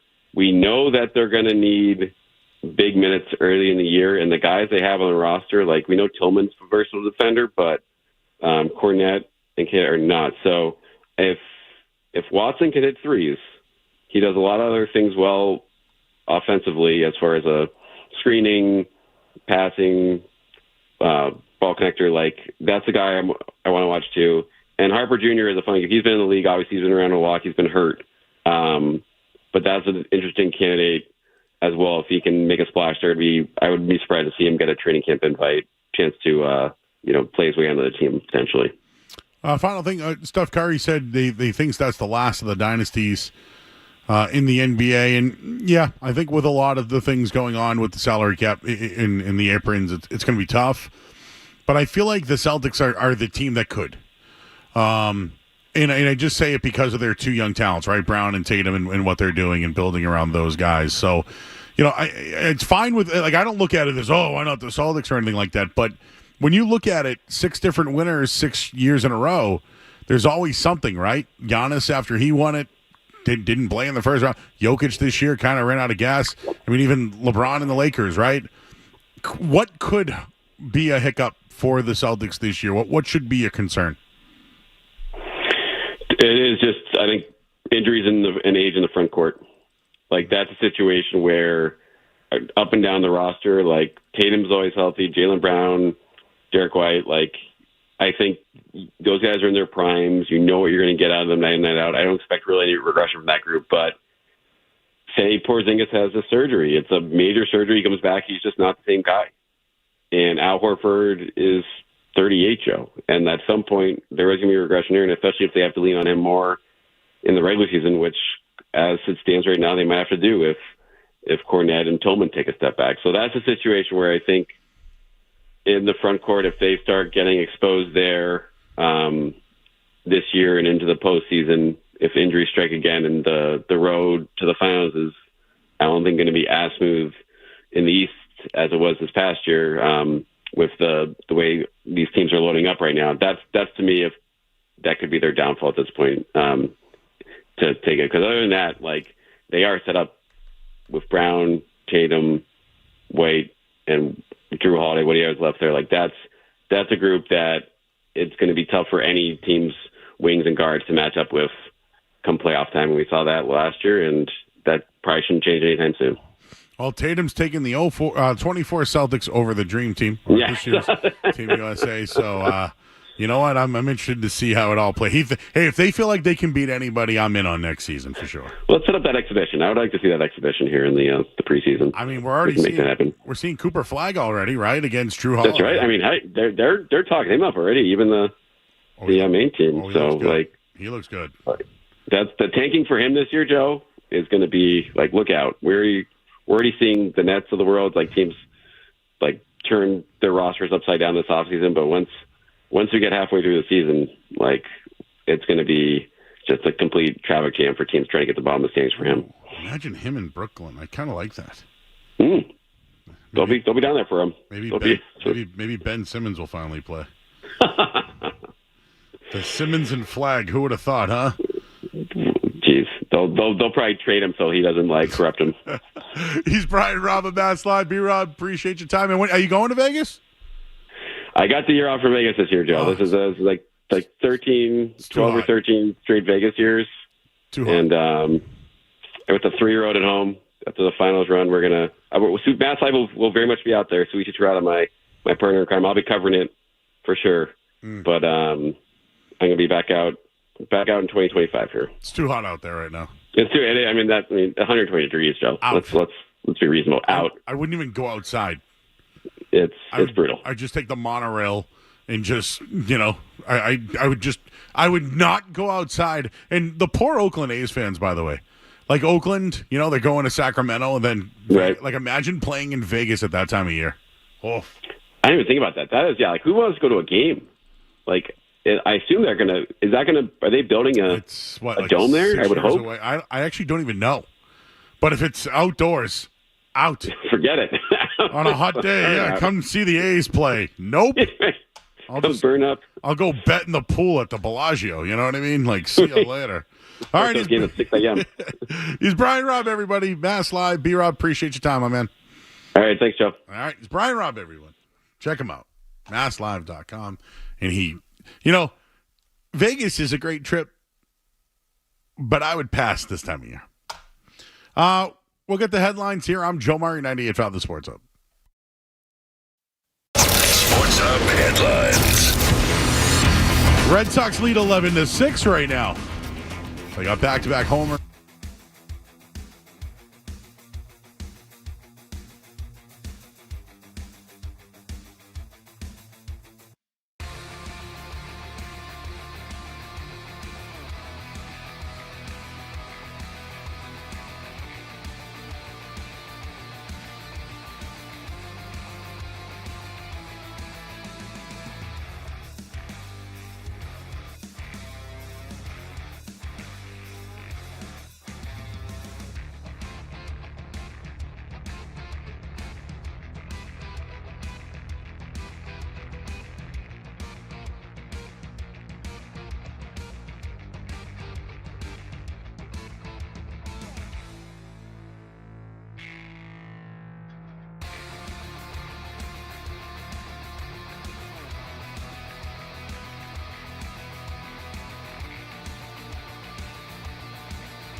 it over at Fenway tonight, and they're playing the A's. So, I mean, there was a sellout tonight.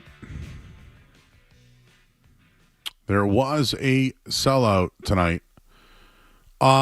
We are getting some news regarding Tampa Bay Rays shortstop Wander Franco. Haven't heard that name in a while. Have you guys? Formerly charged with sexual abuse and sexual exploitation against a minor. So that has just come out. So I think we've canceled him a long time ago. But that news just came over from Jeff Passan just a few minutes ago, and a great player that bad guy, and tough blow for the Tampa Bay Rays. But I did just want to shout out Brian Maye tonight, breaking records. The first 10 outs of the game tonight were via a strikeout. It's a Red Sox expansion era record. And I got those Brian Maye rookie cards. Graded, too. Maye was pushed back last week, had a good start. Got roughed up a little early, but settled down. Granted, it was against the A's, but I think it's worth noting that he was hit early and then hung in there. Got you 5 1/3, or over 100 pitches tonight. Breaking records, I think that's something that, however you want to look at it, he was carried by his offense, but did enough for the team to get the win tonight, and solid for him. The other thing, too, is the Yankees have now lost 16 of their last 21 games. It's the worst record over that span for a team this season. They are starting to spiral. And they might have to make a move before everybody else. And I don't know what they have. I don't know their system. But this is why the Red Sox need to be in, Skaz. The Red Sox need to be in. If they choose a direction, it's to buy. I understand it's a seller's market. You don't think the Yankees would be sellers, do you? No, and I did see that one Hal Steinbrenner was at the game in Tampa tonight. So I would say things are definitely getting interesting for the New York Yankees. What a shame. Oh, the poor Yankees. It's just so sad to see. Well, we got the musings coming up next. Murray's musings. We got a potential golf matchup and a man who spoke like a man. We'll tell you all that coming up next here on 98.5 The Sports Hub. More Joe Murray coming up on The Sports Hub.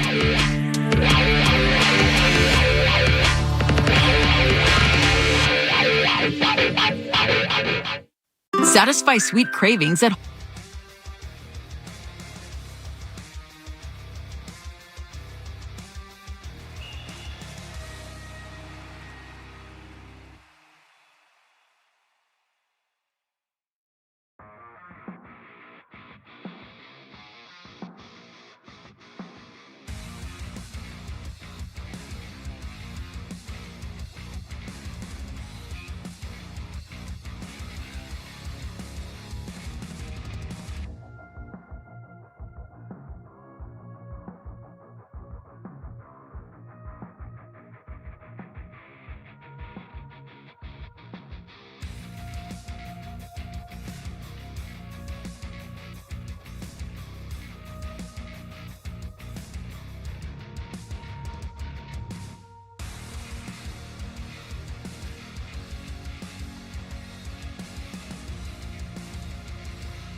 If I have a chance at $1 million, I'm in. I'll do whatever you want me to do. When will I ever come near $1 million? I'll lay on it like in Breaking Bad when they laid on it. Man is minus 1,000, while the 81-year-old man. And I'm not doing this tonight. We're not taking calls on this. We're not going near it. All I'm saying is a 78-year-old man has given an 81-year-old man a 20-shot lead for $1 million, saying he can beat him still. I just want to see him. I just want to see if they can both walk 18. That's what I'd be interested in. No shot. They have about as much of a chance as walking 18. Let's get to the one the featured product of the night. We all know Mike Gundy. If Bryson, our old intern, was here, he's from Oklahoma, so he's a big Oklahoma State football fan. Mike, come after me. I'm a man. I'm 40. I'm not a kid. That's Mike Gundy. We all remember him, the guy with the mullet. He's cool. You ask me? You're half and half on that? Maybe not so much after You're 50-50 today. no? I would lean heavily no. 50-50 no? This is Mike Gundy, the same man that was a man who was 40 at the time. I don't know how. Should I look up Mike Gundy's age now? And since we're talking about men's age, Mike Gundy. Okay, let's see. Mike Gundy is 56. That rant was 16, 17 years ago. Mike Gundy, though,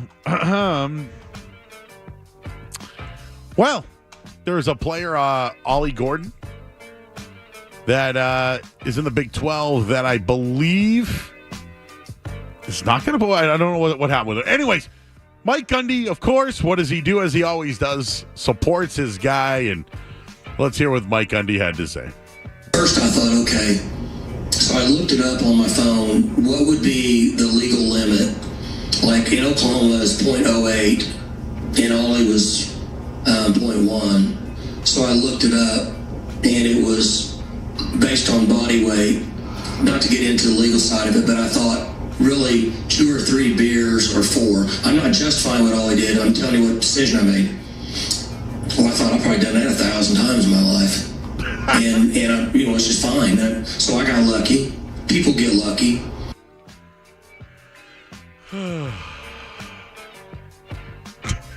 Hey, if I commit a crime and get away with it, you can get lucky too. What a message from your head coach. Absolutely. I broke the law tons of times and never got caught. I got to tell you, though, I want to play for that guy. The way he defends his players. I don't think I'd want to get in a car with him, but. Oh, no. I mean, I've had 4 beers. I've done it 1,000 times. Oh, and then he's talking about his body weight. Well, think about it. If he had 4 beers, the athlete that he is, I mean, we really... Not to get into the legal side of it, but... I mean, I'm telling you, the trouble I would get in playing for him, oh, boy. Send Mike Gundy out there, man. What's his odds to be the next Bob Huggins? Oh, that was bad, Skaz. Just calling it how I see it, Joe. Bob Huggins, though, was like partying with students at West Virginia. Which is like one of the biggest party schools in the world. With burning couches outside. You think Joe Mazzulla partied with him? No comment? Oh, wait, Joe Mazzulla got quiet all of a sudden. Doesn't take me as too much of a partier. Oh. Well, just tell you, I mean, I had 4 beers 1,000 times in my life. Only in college football do you get... Man, this medical marijuana, man. I was like, dude, I know. It was so funny. In the middle of it, he goes, man, I don't even know what I'm talking about. You got to watch Detroiters with him and Tim Robinson. Oh, really? He plays a side character. I won't spoil anything, but he is very funny in the show. In every movie he's in, there's always stoners. Grandma's Boy? Right? He's always in a stoner movie. He's the moving guy in the beginning. Yeah, right? that's right, yeah. But yeah, I've talked to him a couple times. But Kevin Nash was literally I was like, dude, can you name everybody in the NWO? He tried, bro. He was like, I don't know, man. He's like, there's a lot of people. Mark Merrow, whose wife originally I sent over to the guys here earlier tonight. regarding Wyc Grousbeck and the Boston Celtics, and we'll get into that coming up next. But first, we'll get the sports and headlines. From the Town Fair Tire Studios, Celtics and Patriots, the Bruins and the Revolution play here. WBZ FM and HD Boston 98.5, the Sports Hub, the BC Group Station. Sports Hub headlines.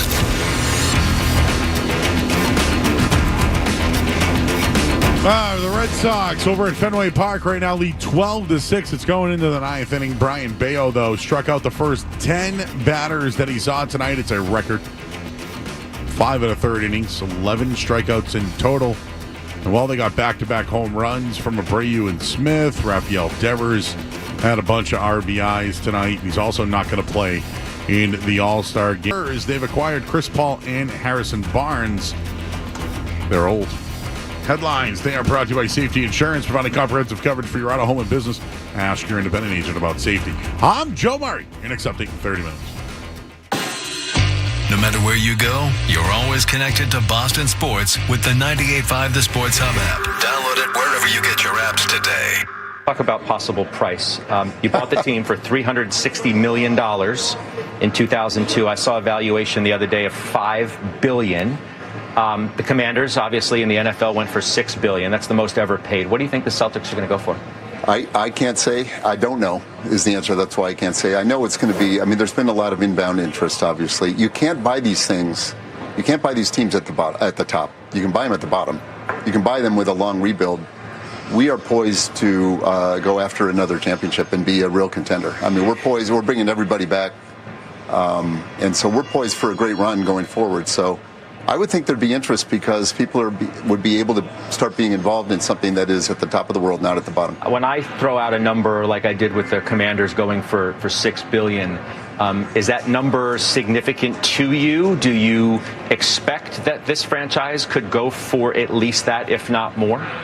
I have really been focusing on the championship because it's been a blur and it's been so much fun in the parade. I haven't thought much about going forward, but I am a competitive guy. Why not?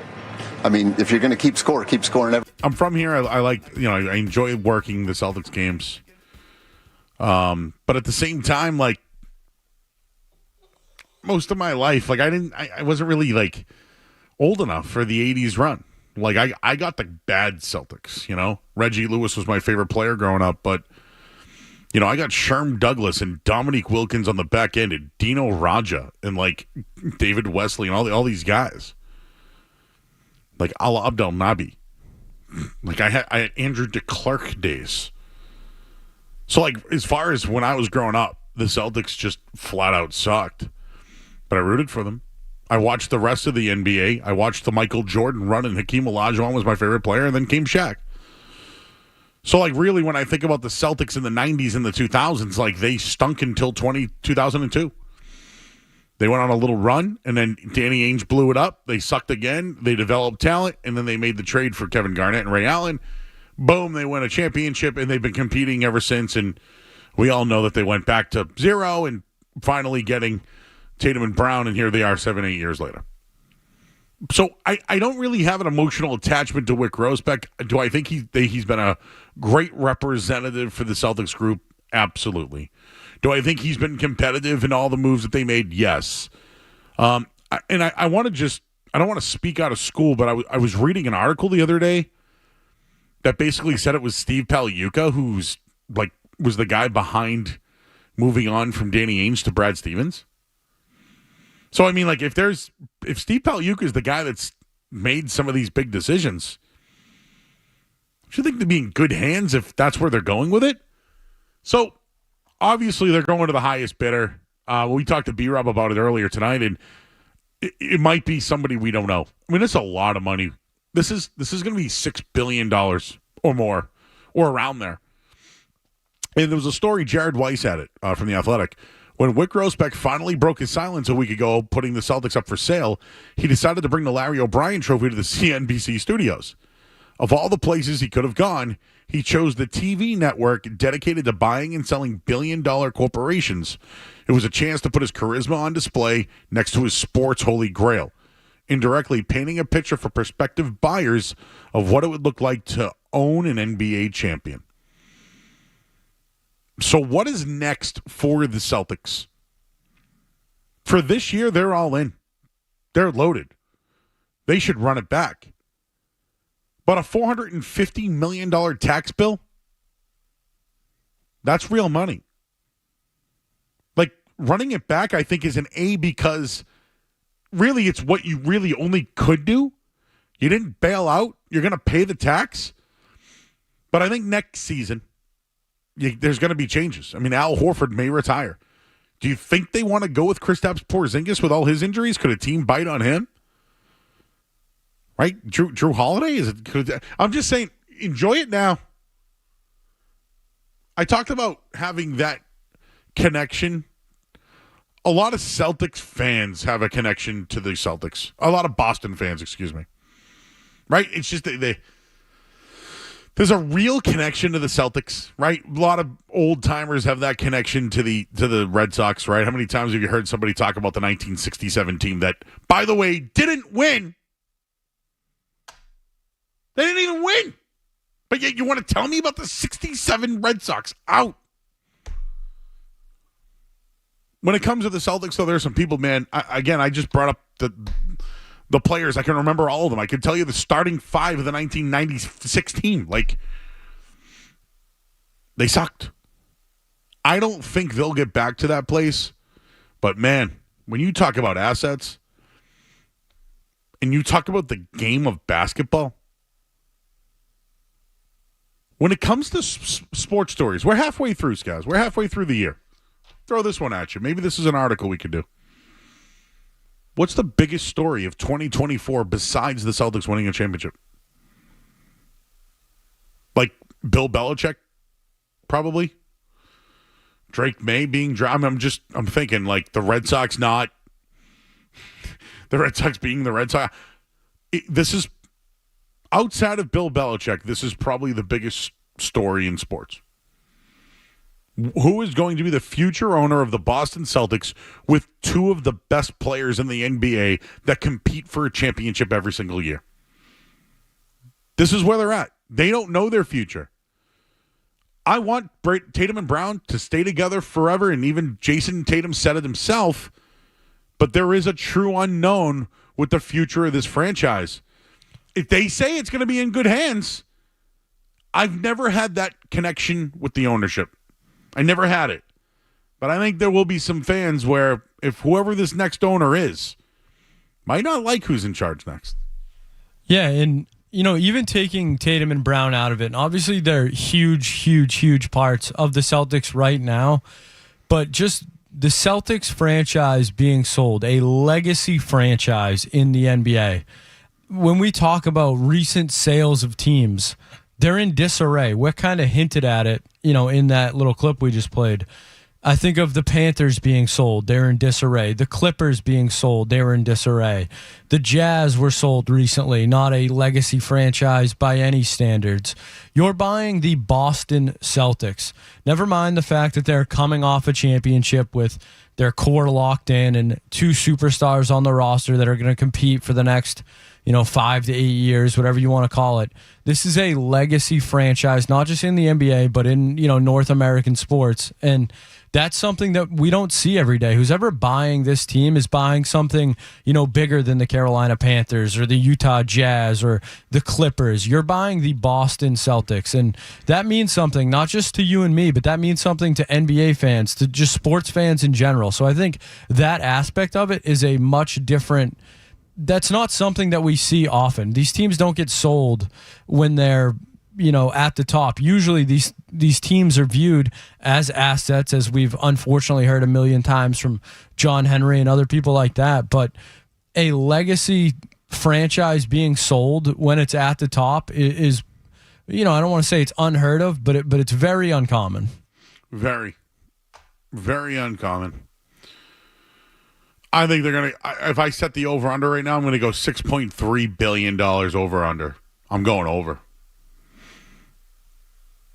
The chance that they could potentially buy land or build on something for a stadium in 2036 is real. or 2037, whatever it is. It's real. So let me just give you, I think I have in front of me the last 6 most expensive U.S. sports franchise sales in the U.S. Okay. Number 1, we mentioned the Commanders, $6 billion. Maybe a legacy franchise because of the history, stuff like that, but in my lifetime, certainly not. Yeah. $6 billion. And, when I was growing up, John Riggins and the Hogs, and you're a big name. 30, Gibbs, 30 Joe years Gibbs, ago, legend. 30 years ago. Number 2, the Denver Broncos. Good franchise, not a legacy franchise. The Phoenix Suns, certainly not a legacy franchise. No. The Dallas Mavericks. No. Nope. Even though they've won a championship, no. Charlotte Hornets. Absolutely not. And number 6, the New York Mets. Because it's New York. That's it. But not a legacy franchise. No. So what is happening with the Celtics in recent times is unheard of. Yeah, it's the biggest story. The next owner, think about it. Whoever owns the team, we're going to be like, wow, that guy's got money.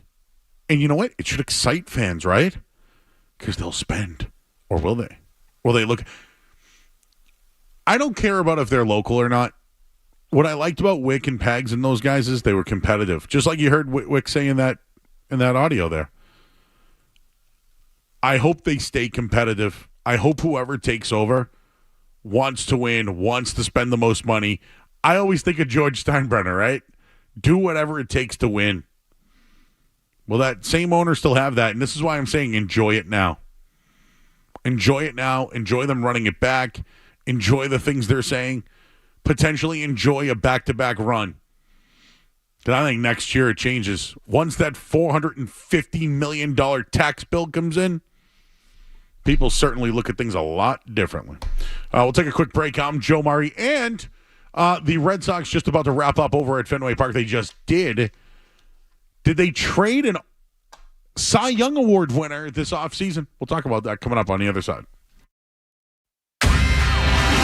Don't go anywhere. There's more Joe Murray. More Joe.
All right, back here in 98.5 The Sports Hub. Here until 11 o'clock tonight. I'm reading our chat on YouTube tonight. I see David, Chuck Olson, Brian Griffin's in there, Russ Fox. Somebody just said, bigger tool bag. Haven't heard that one in a little while. Who are the Al Davis or George Steinbrenner? That's a good one.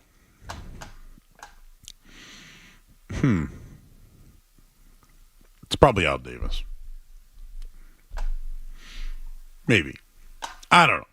Anyways, the Red Sox won tonight. It's over. The final score was 12-9. What the hell happened there? Well, they just score they scored 3 runs in the 9th. So Brian Bale got the win. Brian Bale's 9-5, everyone. He broke a record tonight. His first 10 outs were all strikeouts, finished with 11 on the night. There are some really interesting numbers right now when it comes to the Red Sox. They are 3.5 games back of the New York Yankees right now. The Sox are now on pace for 90 wins. I'm absolutely shocked. Is projected to be the National League Cy Young Award winner, Grissom. He's 11-3. He has 127 strikes. They let him go somewhere else. He gets it together, and he's the leading Cy Young Award winner in the National League. They had this guy on their team, on their roster. It's so dysfunctional. It's so dysfunctional. And I get it. He got hurt riding bikes, or whether it was working out. Am I overreacting here, Skaz? But I'm happy for Chris Sale. I'm very happy. I probably always knew it was going to happen anyways. I would believe it, but I have no faith that if he stayed, he would have performed even close to this. I mean, I love Chris Sale. He was a good Red Sox, I would say. I wouldn't call him borderline great Red Sox, I guess, because of that one postseason. But no, he was a good Red Sox. But I think it was time to move on. He wasn't going to do well in Boston, and the clock. It just seemed like the fit wasn't there. I agree with all that. But if you want to be mad at the return, I think that's where you can get upset because Vaughn Grissom has not done much. But this is what I mean about the Red Sox, about which direction they're going to go, because they don't know. But is it do nothing and wait for Tristan Casas and Vaughn Grissom and I don't know who's the close? Don't you think they go out and get a second baseman? I mean, we look at it today, right? I mean, you want them to, right? But I'm not convinced they're going to do anything. I think they're just going to let it play out. Sit on their hands. This kid Hamilton, man. After the Sports Hub headlines. Sports Hub headlines. Red Sox win tonight 12-9.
All right, back here at 98.5, the Sports Hub.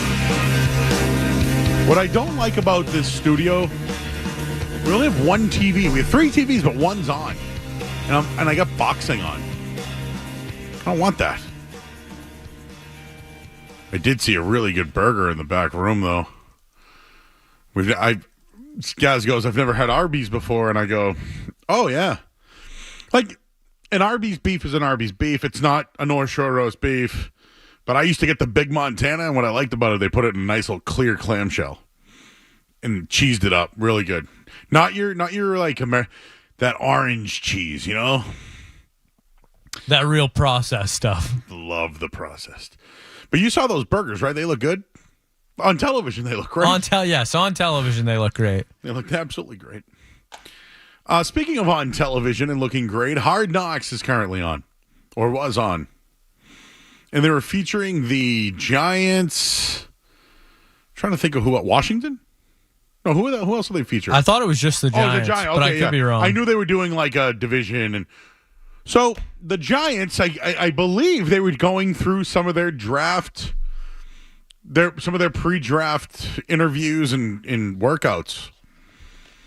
And if anybody remembers, there was a lot of talk about, could the Patriots trade back? Was there a team that they could trade back to from 3 to 5? Patriots also had 3, and the Giants had 5. And it just never happened. There was reports that maybe it was close. But Brian Daboll, who's a little familiar with quarterbacks and spent some time with the Patriots in Alabama, etc., well, he had a bunch of quarterbacks in the room. And there was an appearance by a Patriots quarterback on Hard Knocks tonight, and it was Drake Maye. So I'll set it up for you. Brian Daboll is sitting talking to Drake Maye in front of a whiteboard. And Brian Daboll is going over, calling some plays. Like, hey, if I call this, what are you going to do? Or, hey, which side are you going to roll to when we do this? So here's about 40 seconds of Brian Daboll and Drake Maye on Hard Knocks tonight. Gundolphin right. Gundolphin right, 72, Tundra, float, H angle. Gundolphin right, 72, Tundra, float, H angle. Yeah, so Tundra stands for what? 200s. 200s, and what does float stand for? It's got the corner of the out. Flag, we call it a flag, so okay. I mean, we end up saying corner flag, but it's flag. So flag. And the angle is an angle. You got me on that? Easy stuff. Then you use Rita to the right, Linda to the left. There was a flip formation. Good? Rita to the right, Linda to the left. 72, 5-man protection, slide to the will. So if the strength of the formation is right, what formation is that again? Yeah, Gundolphin right. Yeah, right. He's there. The will's over there. The line would slide there. We'd say 72 Rita. 72 Rita. Gotcha. So let's say this before you go to the next one. Interesting. Jargon. Sounds like he was picking up what they were putting down, right? Yeah, I mean, that's might as well be a foreign language to me. But my biggest takeaway is when Brian Daboll has a question, he has an answer right away. What does that tell me anything about his actual play on the field? No, but he was prepared, at least, and he was put on the spot, and it seemed like he was picking up what they were putting down. I think the Giants were interested in trading up. Draft night, remember there were reports. Giants were really interested, right? I guess what we're getting out of this is the New York Giants were interested in a quarterback, whether it was Daniels, Maye, whoever. After that, I don't think they was interested in anybody because they selected Malik Neighbors, right? From LSU, by the way, I think he's an outstanding wide receiver. But they still have Daniel Jones there. And I think the Patriots had I'm going to say this. I'm not informed. I don't have an informed opinion on this, but we were here draft night. There was a lot of stuff floating out there early in the day that the Giants were interested in trading up. I think overall, the Patriots knew what they wanted to do. I think the Patriots knew that they wanted to take Drake Maye at 3, unless Jaden Daniels fell. But we knew from Brian Kelly that Washington was going to love their quarterback weeks in advance because we were playing it. But I think the rumors were true that Brian Daboll and the New York Giants were interested in potentially trading up, and the Patriots didn't. That's at least a look inside of Hard Knocks tonight when it comes to Drake Maye. So that's the quick audio that we have on that. But they have Daniel Jones now. And Brian Daboll's lost a lot of weight. We were kind of joking last night about him running a 40-yard dash, but I really like him as a coach and a coordinator. I think the guy really knows offenses in this league. He's worked with different dynamic quarterbacks. I still think Daniel Jones has ability, right? I think his best ability is moving with the football, running. Doesn't really help you in today's game, right? It's a like Drake Maye can run, but he's also got a strong arm. Rushed for 1,000 yards in his career. So, I was talking to Alex Barth about this earlier tonight. I think the Patriots are going to be bad. He agrees. Next year, they go get a tackle in the first round. I don't know. Let's just hypothetically say they are the worst team in the NFL and get the number 1 pick. You trade that back and you get the best tackle and wide receiver available. And now you got Drake Maye, your tackle, and the best wide receiver available with the defense and the players that you've re-signed. Now you're on track that the Texans are on. I am rooting for Suck next year. I think they are a year, 2 away from having high-end talent and competing once again. But right now, there's no high-end talent on the Patriots. I think they're going to be bad. And I talk high-end talent. I mean, I think Christian Gonzalez is, but he's coming back from an injury. And I saw Devin McCourty his rookie year and was a Pro Bowler. And the next year was really bad at corner. They had to move him to safety. Year 2 is a struggle for a lot of NFL players, especially in transition. I'm curious if Marcus Jones is going to be anything, a guy we were high on the year before. High-end talent. The Patriots don't have much of it, but can somebody break through? I think they're going to have a bad year, get back into the top 5, and looking for the best tackle available. But this year, they probably would have passed on the first-round pick, trading back to 5 and gaining additional picks. But next year, someone's interested, you're trading back. But I think they're going to have another top 5 pick next season. 617-779-0985. One of Kevin's buddies was on hold, but he hung up. He wanted to trade Kristaps Porzingis. What a bad take. Real bummer we missed that call. Explain it to me. How do they trade him? How do they do it? They can't. No, just give me, come on. 2K, Joe. That's how they trade him. 2K. Let's hypothetically say he makes $35 million, right? But they can't trade multiple salaries. Oh my God, I have no clue how they could do that deal. I think that would be what we call on this station a popsicle headache. The guy just won the championship and played on one leg and was a part of one of the wins. A huge part. Huge. He was the tone setter for the series. And you want to trade him? You want to crown him? Beetle didn't like that I used the big board. No? He goes, you didn't ask for permission. I go, dude, anything goes on the Joe Show. He smiled, gave me a wink. What, we can't use things in the studio? What, do you own it? So one part of the studio we can't touch. Boom, boom, boom, boom, doo, doo, doo. Can't touch this. That was the jam. I had that on CD, bro. A Walkman? No. I had it on like a boombox CD. I think I bought that in CNC Music Factory's on the same day. Jock jams before jock jams. Jock jams ruled. Oh my God. You'd put that on, you start working out. That was like what the cheerleaders in our Pop Warner would play to like warm up. Or you'd get the Space Jam soundtrack. Everybody get up, it's time to slam now. Jock jams. When I say hey, you say ha, hey, ha. Who is Kevin talking to on the phone?